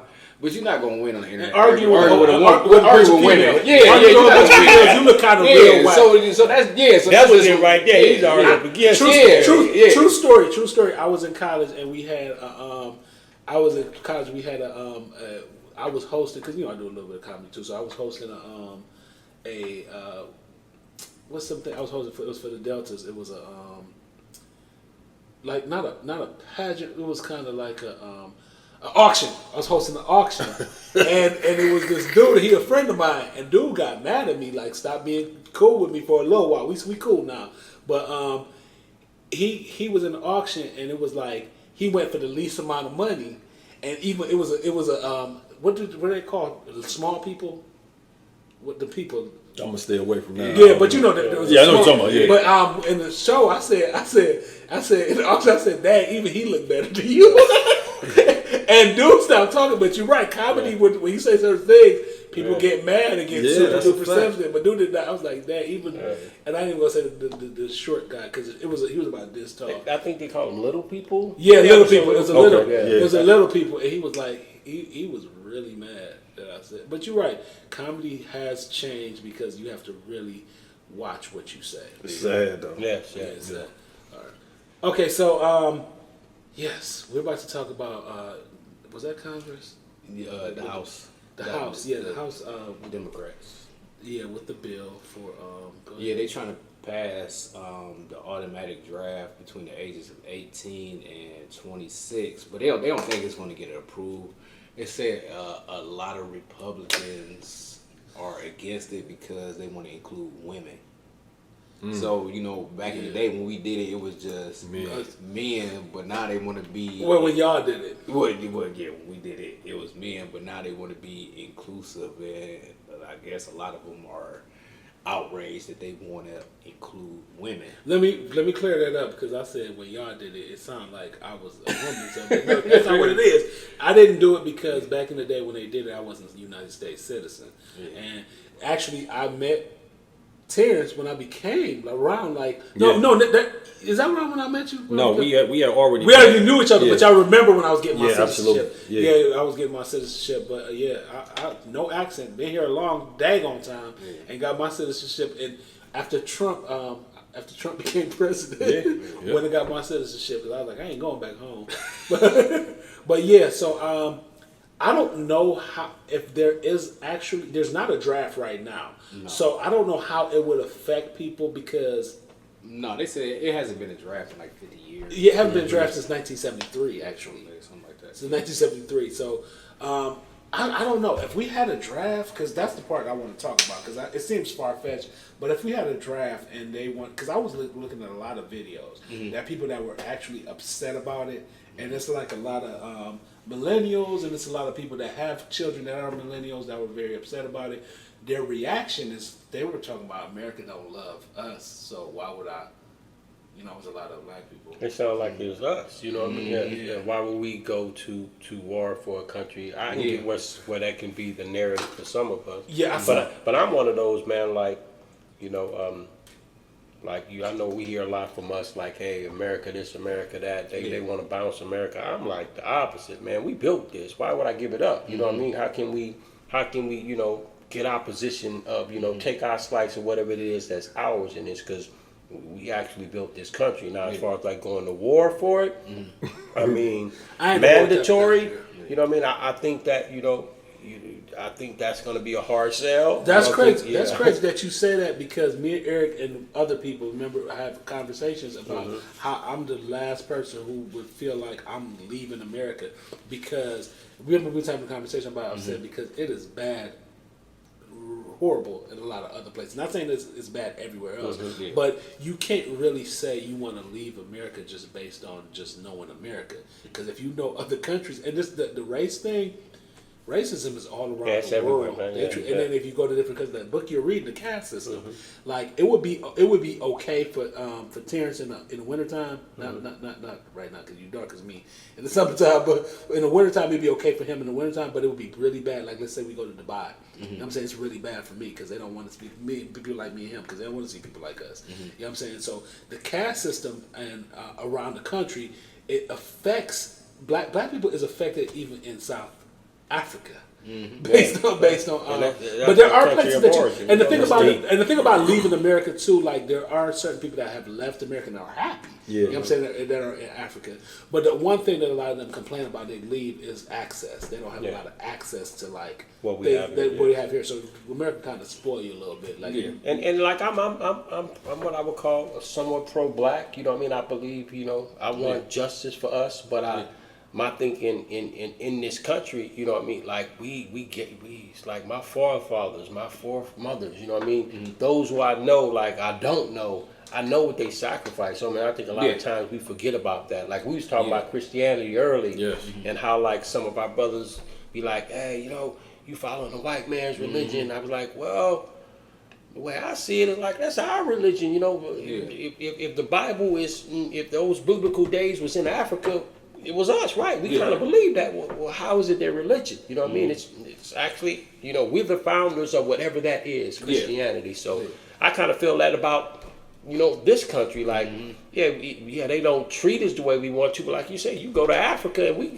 you know, it's vice versa. They our country, they taking, you know, that country is being taken from them. All the resources, all the money.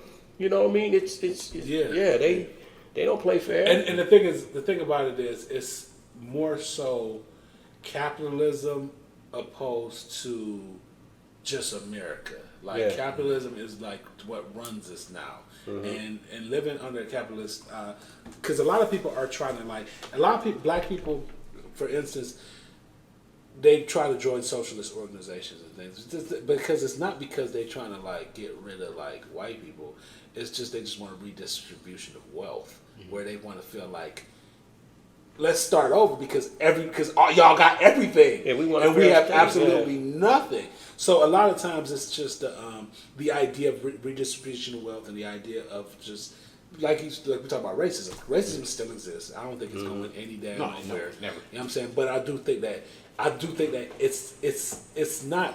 I ain't gonna say it's better, but it's more untolerated. It's more not untolerated because that's not a word. It's less tolerated than it was before, because like they used to hang people. They used to hang black people. I think racism is more subversive. You know what I mean? Like they hide it from you. It still exists. You know what I mean? Where it's more covert. You know what I mean? Like they ain't gonna let you know that they don't like you no more. It don't. You know, that doesn't exist anymore, because with that comes just like, hey, they can counsel you. They can counsel their country, their companies, because, you know, one thing we do know we have, and which I don't think we kind of really concentrate on, we have wealth that we give to them. Yep. And an occasion we'll like shift on them. You know what I mean? Like, let's not buy from them, and they like, oh, they know what they're doing now. And sometimes or if we come together like Obama, they like, oh, they came together and put them Yeah, and that's when it becomes like. Sometimes we have a hard time being with each other and have a hard time protecting each other. I remember I used to work at this job and the song, the N-word in Paris, the Jay-Z song. Yeah. It was a Caucasian female that I work with, and she was like saying it like the N-word in Paris, and I told her like, you can't really say that, though. And I'm trying to like help her. Yeah. You know what I'm saying? And she about to put these tears up and talk about I'm trying to call her racist, and she's not like, so she tried to cry with these little tears to where she became the victim. And you want to know what? After that happened, and I was just like, well, I'm just going to let you do what you want to do. I just don't think we should need to have no conversation about this. Like, not even be, because I was like, this was like so weird to me. You know what? After she did that, all them white people stopped talking to me, like all her friends. They came together based on racism and stopped talking to me. And it was like hard to understand, but we would never do that. You know what I'm saying? But it was hard to understand, like, dang, that's crazy that she actually got these people to come together based on her doing something wrong. But she probably went and told them that I threatened her, which I would never threaten a woman. I was just trying to school her, like, you know, like everybody ain't like me. Okay, you have something to say, T? I look at it twofold, man. I look at the ages of 18 to 26. Okay, that's the age where you're trying to find yourself, trying to figure out life, you know, for most, not all. And I look at it like this, man, like the military. You got a couple different branches. You got the Marines, the Air Force, you got the Army, you got the Coastal Guard. If you really look at life and you really playing chess, what job can you retire at 35? Not too many. And what the military and what the armed forces give you is, it's messed up. You got to pay for education, but you can get a free education. You also can get money with a GI Bill to get you to start building wealth, building a home, building a foundation. And you can do all this by the age you're 35, 36, depending on when you join. So I look at that as a leg up instead of being so negative. Because you could put yourself in a ball game. Say you retire at 35, 36, you got that for sure pay for life. Now you could come home and be that entrepreneur that you're trying to, you know, whatever it is you're trying to do, and still have that second income coming in. So now you're putting yourself in a different ball game, in a different situation. My family that's in the military are set. Yeah, so I be watching that like my mindset, this is what I try to instill into my sons. And I just try to give my sons those gems and those, listen, man, you can really change your life with the decisions that you make, and it can set you up. So I don't really look at it as as a negative thing. You know, I look at it as hey, here's a starter kit, here's a leg up, here's something that you can kind of build on. Although you could say, hey, we're old this, we're old that. Man, put yourself in a position to be a boss. Put yourself in a position to really acquire some wealth and really put yourself in a situation to where life could be easy for you. But wouldn't you say that most mothers look at it as death? That's the first they think of the military. The first thing they think of their head is like, but it's so many different branches. All they think is war. And I think it's the times we're living in. You know what I mean? Like right now, like people feel like we're gonna be at war. Yes, you know, you hear all of this rhetoric, not rhetoric, but all of these situations with China, Russia. I don't really think that we're gonna go to war with China. I mean, China, we're big. But I mean, it's out there. But people think so. Most people think so. We talking about that rabbit hole. You know, that rabbit hole. A lot of people have been down these rabbit holes since COVID, man. You know, my God! I mean, if you click something, you know, it's this algorithm. Once you click something once, and we here talking about what we talking about right now, I bet by tomorrow morning we're gonna be here in draft. That's a fact. Yeah, I guarantee you. Yeah. So it's like once that perpetuates, it can breed fear. So a mother's like, "Oh, we going to war? Or we going? No, I don't want my kid. I'm gonna vote against that." Yeah, to piggyback off of what Terrence said, I was thinking about, you know, agreeing with what you were saying, but with this country has a history of we don't take care of our veterans. Yeah. So it's like true. if you do have a draft, say we do go to war, you do have a draft, what do you have in place for these children or these young adults to come home to?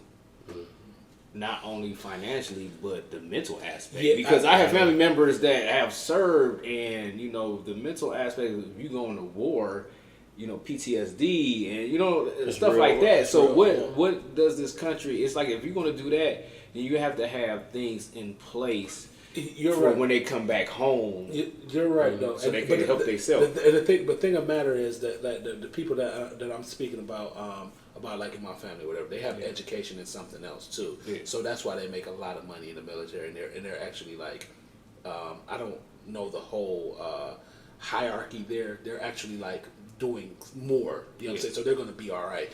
But there are those people that you talk about that come back and they don't have nothing. But here, I'm not taking up for the armed forces. You I actually see its opportunities. Yeah, there. here's the thing too.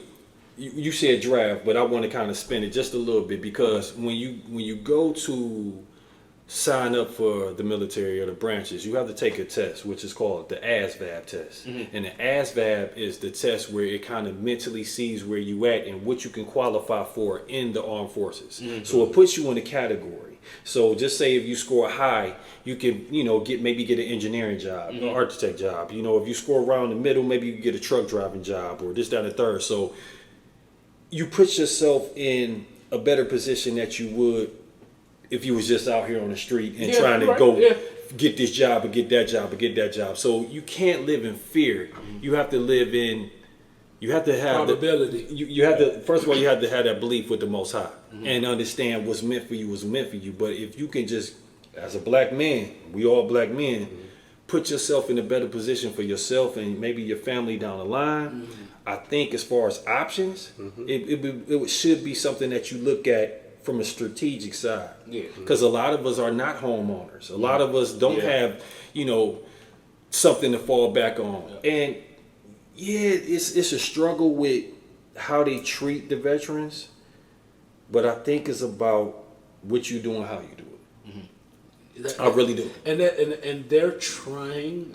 I don't want to sound like I'm just the biggest pro for America, but they are trying to treat the veterans better. They are trying to have different programs. They are trying to allow them go to school and try to, because it's been since they're trying to right them wrongs. Because it's been since the 70s that they've been treated really horribly. In the 70s, I wasn't even born. You know what I'm saying? Nor the 80s. I was born in the 90s. And you done made that up.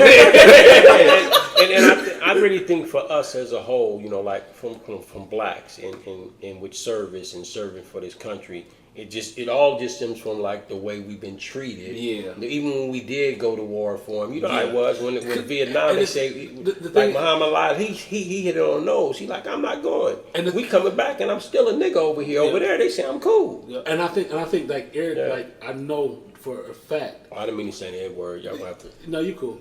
YouTube tripping on that. YouTube tripping within the first 15 minutes. Okay. You know what I'm saying? We way past for 15 minutes. But Eric, you do live a lot in black trauma, with conversations. You know what I'm saying?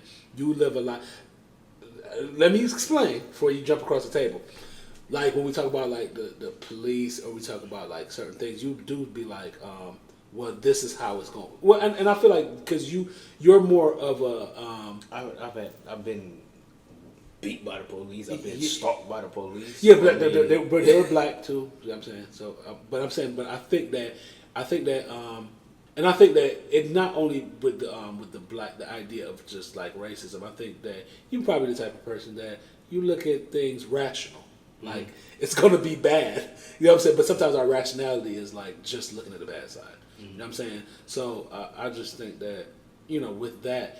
You speak from black trauma. Not saying it's your trauma, but from black trauma that happened to other black people, and we all do that too. And I find myself have to not do that. You know what I'm saying? I remember one day I was in a barbershop, and this was I'm gonna teach myself not to do that. They were talking about how you feel when you see the police, and they was don't you get scared when you see the police? And how you gonna tell me don't you get scared when you see? Because I don't get scared when I see the police, because I know how I live my life. Now, chances are something could happen to me. I might get beat by the police, but what are the chances that I'm getting beat by the police? But do you feel like you got that point of view because, we said, we witnessed with my own eyes that you had just got your papers not that long ago. So did you really consider yourself and look at yourself from, because growing up in the inner city and dealing with the certain things that we deal with, I've been jumped on by the police. Mm-hmm. You know what I'm saying? For sure. I've been in situations where I felt like the police going to do something to me. You know what I'm saying? I've been in those situations, but I feel like I had to get away from thinking like that because it makes them win.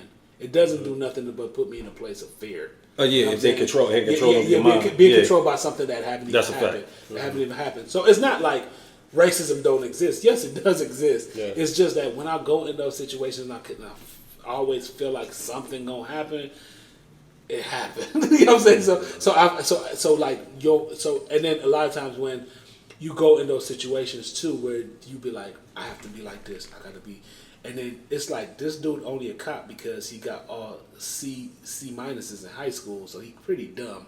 So he think he gonna automatically. That boy said he pretty dumb. Yeah, so he gonna automatically think that I'm trying to I'm hiding something. You know what I'm saying? Because I'm up there like I know my rights. You know what I'm saying? Acting like I'm reacting like that. When I see the police, it's like anybody pulling me over. Like if I get pulled up, the one thing that do put fear in my heart is. Y'all see the rates for these insurances now? For insurance policies, it's insane. It's insane, dude. It is insane. I do want to make a point. Oh, go ahead. I don't even, I guess now I don't even fear that. Like when you rolling, I think that if you doing something wrong, that's what I was saying. That's what I was saying. You know what I mean? Now in my older age, when I was young, we did. When I was young, I was scared as hell. We might have some weed on us or whatever, but when you're old, you like I'm riding dirty. You know what I mean? Like So when I ride by, I'm like, what's up? I want to say something. I don't want to be long-winded with this, but I do want to make a point, and I want y'all brothers to really open your eyes to see where we at. I'm not a dummy. I do understand that racism does exist, but I really honestly believe through my travels and seeing and going to different states and seeing different things in different places and different faces, it's changing. The what do they call it? The Confederate flag. Mm-hmm. Done. If you look at television as far as how they advertise it, mm-hmm. you don't know if she got a white mom or a black dad, or you're starting to see the mixture right in front of our eyes. It's like it's happening. How Obama got into office, it wasn't all black. It was mainly white. You know what I'm saying? Yeah. So you got to understand the shift, and here's the logic of it. Here's the science of it. Brothers, don't stay stuck. Mm-hmm. Don't stay stuck in the past of what was. You got to really look at what is in the future now. So just be aware of what the reality is of today and what we actually seeing. Mm-hmm. It's a lot of things going on. There's a lot of interracial things going on. There's a lot of blending. There's been some progress, definitely. Absolutely. That is a crazy that you even bring it up, because that's a lot of conversation that I have with certain people about we find ourselves being lost in our fear and being lost in our trauma, and it ain't even really what's happening. It's not real. I've had black people tell me, "Why do you go to Whole Foods?" Because that's insane. Because I'm trying to eat healthy. No. The one black person that told me, "Why do you go to Whole Foods?" and they said, "Because you dark skinned, you're dark." They look at you like, you know what I'm saying, or like certain places I go that there's only white. And you want to know what? Them white people could care less. Like when I go to certain places, and I'm not saying all of them, because you do, being black, you do go to places where you be like, and it's not even the majority, it's the minority. Oh, these person. Who is these people that's asking these questions? This is absurd. Why do you go to Whole Foods? Oh, it was one person. He know who the person is. Yeah, it was one person was like that, but that person had a caste system conflict with them. It was What you say when you heard him, huh? Yeah, it was just laugh. Yeah, it was just weird. It was like, dude, is this 1964?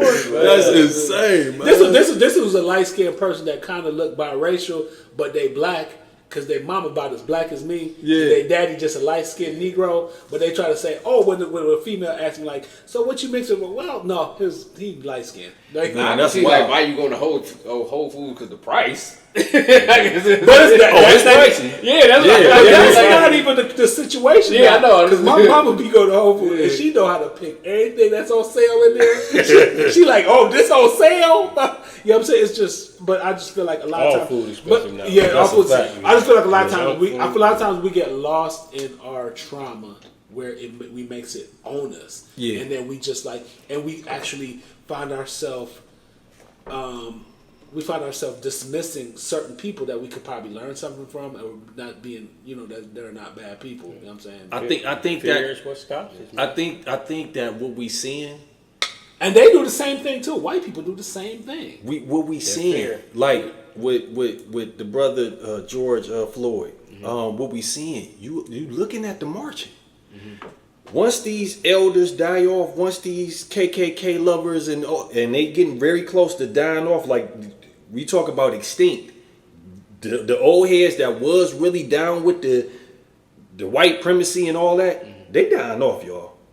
And the world is changing right before our eyes. So just be more mindful and pay attention to what's really going on, because it's starting to circulate in the favor of the people instead of just one race. We coming together in some ways. The media push that narrative. Yeah, and it is like, I don't want to say, because the world's not perfect. There are people that are white, and there are people that are black that live in the idea of who they are, where it makes them ignorant. Yeah. I'm saying there's like white people that feel like, oh, all black people are like this, or they say like little ignorant stuff, and they be like, well, you know what I'm saying, well, you guys are, you know what I'm saying, and the black people like, y'all, you know what I'm saying. So it's like a lot of it is still, like, even like during the pandemic, the one thing that used to really bother me is when they started watching black people feet and all that. We don't need all that. All we need is justice.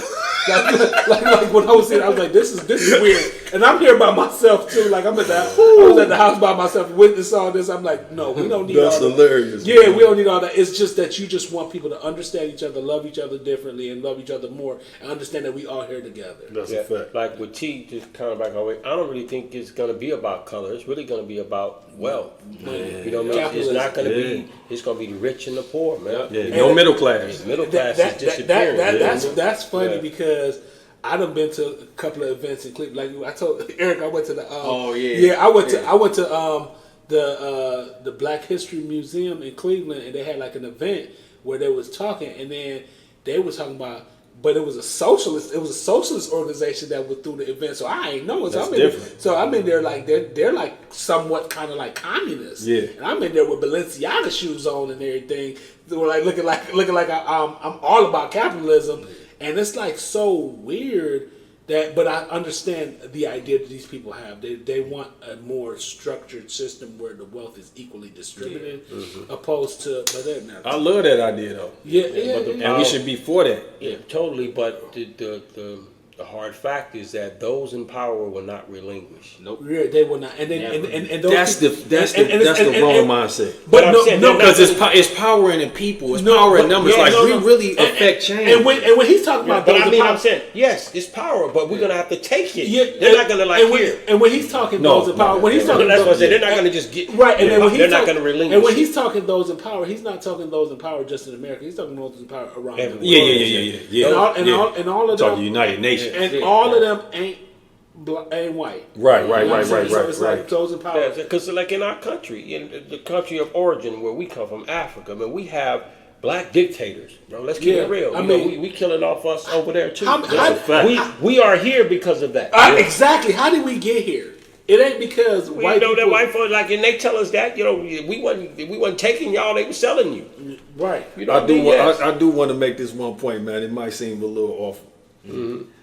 If you got somebody that is for the people, and I ain't gonna say no names, you got somebody that's for the people, right? And they saying they for us and they this, that, and the third. Who would you trust more, man? Would you trust a brother with a regular bald head or taper, or would you trust a brother with a perm? That's trying to get the same message. Who would you vote for, man? Like, if you got a brother with some brush waves, a brother with a bald head, or a brother with a perm, who you gonna ride with? Are you gonna look at this brother on the outside and be like, why do this brother got a perm? Or are you just gonna really go down the line and be like, okay, what this brother stand for, man? Who is he fighting for? Is things based off appearance now? Basically, is what my point is. A lot of times, yeah. A lot of times, they've done studies where people get put in positions based on what they look like. Dude, think about cults. What's that called? It's a word for that, right? It is. We'll look it up later. because I don't remember what it's called. But they're cults, right? If people are attracted to people, just like mass murderers. A lot of mass murderers, if people find them attractive, they become, Charles Manson had hundreds of others coming in every day. Different cults. That's sick, man. Different cults. Like it's kind of like people. It's the power of attraction. Yeah, it's the power of attraction. So people like, and sometimes it's not only just being aesthetically good looking. It's the way somebody talk, their swag, like that cult that was formed during the pandemic. Here we always go back to this cult. It's called Carbonation. The dude had a swag about him. For real? Yeah, dude had a swag about him. And then, because you would watch and be like, how did he get these beautiful women to come join his cult? Because he had like this hip hop swag about him, and the way he was. And then plus, he used to be a model. Was he pimping? Oh yeah, he was doing everything. He in jail for life. He in jail for life plus 10. Yeah. He was doing things. Essaying them women, doing crazy Had stuff. the men watching his feet. Had the men watching his feet. He was just a nutcase. Yeah, his name is Brother Noopson. His name is Eligio Bishop. His name is Eligio Bishop. And one of the dudes that's still going tough for him and still like making videos online is from Cleveland. Like one of the dudes that was part of the cult. His name Jax. Shout out to Jax. Wow. Okay. I know. All right. You gotta do nothing to get hurt. We back. Go ahead. Man, you caught me sitting down and all that stuff, man. Okay, well go ahead. All right, man. This has been an amazing episode, man. Kind of don't even want it to end. You know what I'm saying? It's just been a good conversation, but. We're at our last portion of the show, which is our featured topic, and maybe I should have been well prepared instead of wasting you guys' time. But I know y'all like Thought OPPS or whatever. So topic number 1: with society's reliance on technology, what negative effect have you seen? So that way I won't miss. Yeah. And topic number 2: do you feel that national security challenges your freedom? We've been talking about a lot of armies and all that other stuff. Go ahead and mix it up. Okay. Oh. Here you go. Let me see what this thing say, man.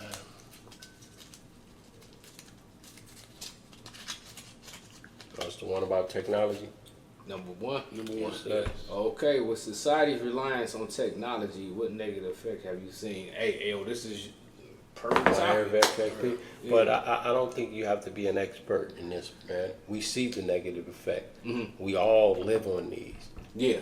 Like, you know what I mean? I'm real big on keeping track of how much time I spend on Instagram. Mm-hmm. And if you go to Instagram and you click that option and show you how much time you spend on the phone, you'll be amazed. You will be amazed. Yeah, because I've done that before too. Yeah, and I've seen it. So what I think the negative effect, although we need this and I can reach my loved one in a time of emergency, what I do see is that nobody talks anymore. Yeah. Conversations have ended. Mm-hmm. Everybody's texting. Yep. When we're out to dinner, have you been out to dinner and what do you see? Everybody's like this. Yeah, everywhere. Yeah. The kids, even on first date, the kids do not interact with each other like we did when we was kids. Like we went outside. No, they communicate with each other via this. Yeah. So this right here is that if ever there was a gift and a curse, phones. This, man. Yeah. I really do believe in it. It's causing, suicide rates in kids. When have we ever heard kids killing themselves as much as we do now? Because they glued to these phones and it makes them feel their worth based on what other people think of them. All because of these likes. That's why Instagram was trying to get rid of, or they were trying to make them get rid of likes, because that made it was difficult for you to be in high school and not be in that popular group. Now you're unpopular in the world. Yep. Plus like if you get whooped on, I think it's the reason for these murders, these kids killing each other. Before I can get some hands put on me, and it just be me and my neighborhood know about it. Now the whole world, and now you're gonna be forced to do something that you normally wouldn't do because everybody in school know you just got some hands put on you. Right? Yeah, I say the same thing. Yeah, so that's why I think we really should just you know, I think we should kind of like, hey, you know, timeouts. You know what I mean? Like, hey, put that thing down, lock it away, especially the youth, man. Yeah. Yeah, I've been adults too, man. I think, you know, we locked in this more than we are in real life, which is why we have these social issues. So, Yeah, right. Yeah. facts. I know with me, I started, like you said, we always glued to our phone. I started like logging out of my social media. So like notifications and stuff like that. You know, sometimes I give myself a break by just logging out. But then it's like sometimes you log out and I forget to log in, and people are like, oh, did you see what I sent you? Or it's like, no, I forgot to log back in. But it's crazy because at the end of the week, my phone gives me a data outlook of like how much time I spent on not just Instagram, just screen time. You know what I'm saying? And a lot of times the numbers is kind of crazy because like where I work at, I drive around in the truck. I work for a school district, but I'm driving around, so I'm like listening. Sometimes I'm listening to YouTube. I might be listening to our show and everything. So my screen time is on because you can't really run YouTube without the screen. So, Exactly. but it's just like I've just learned just to kind of just log out and just kind of pay attention to what's happening to me in real life and what's going on. Mm-hmm. And I get it for truck drivers because you know, when you're on that road, it's like listening to music. That's all YouTube is. Yeah. I think it's a distraction. I think it's and one thing I say on my show, man, is lessen the distractions. Mm-hmm. I think that you have to fast off of it. You know, like anything else, man. It's like it's just too much. There's so much going on, man. That you just put the phone down. You know what I'm saying? You've never.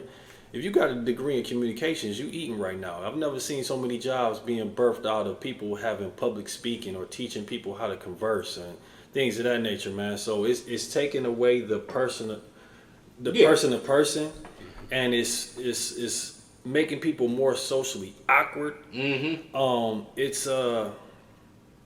It's the gift and the curse when it comes to it. But you have to have balance in your life, man, with everything. So if you just constantly doing this and constantly checking this and constantly, it's a distraction. Yeah. You know, so for me, anything that's a real distraction, I definitely try to have balance with it. Mm-hmm. But yeah, you have access to information, but then the access to information turns into so many other things too, and it kind of like takes you away from just taking care of yourself, taking care of your family, taking care of just everything, and then you get so consumed in yourself based on being on there too that you just like it's a gift and a curse because it's a lot of knowledge in there, but then it's a lot of nonsense in there too. Yeah. Fellas, I just thought of something since y'all said this, and listen, man, let's write this down on this date. We need to start a IG rehab. You know what I'm saying? People coming in with the shakes and, you know, we need to start literally a IG rehab, getting people off of IG, put them in a serenity place where there's water running. What's the longest you think you can go out with messing with your phone? I've actually done it because I don't. One thing about me, I hate for anything to have control over me. So I put the phone down for y'all say when I went missing. You know, that was you a part. Did go missing. Yeah, but that was a part of what I needed to do. And that's what I move strategically and I move with purpose. And if I felt like this was a distraction, which I did, I put that baby down. And I take a fast off it. I used to do it in a routine where I would do it like every other month. And put it down for maybe 14 days, 7 days, just to put it down. You know what I'm saying? And for me, it's about balance, and I don't like nothing to control me. Yeah, because I'm about to say something because you know I'm a single man, so you know you get on Instagram and you start scrolling, You shopping, and you just be looking, Yeah. and it's crazy because there's been times where I'll be in the store and I open up my Instagram, I'm like, ooh, like, can't be seeing that every day. So yeah, it's just it's crazy. I feel like I do take breaks from Instagram. I do go to sleep at night. Yeah. So, and when I wake up in the morning, I get right back on. Yeah. No, it is addictive though, and I have like taken breaks from it, and I'll be like, And you do start thinking like, "Dang, it controlled me that much that I need to really get back on there like that fast."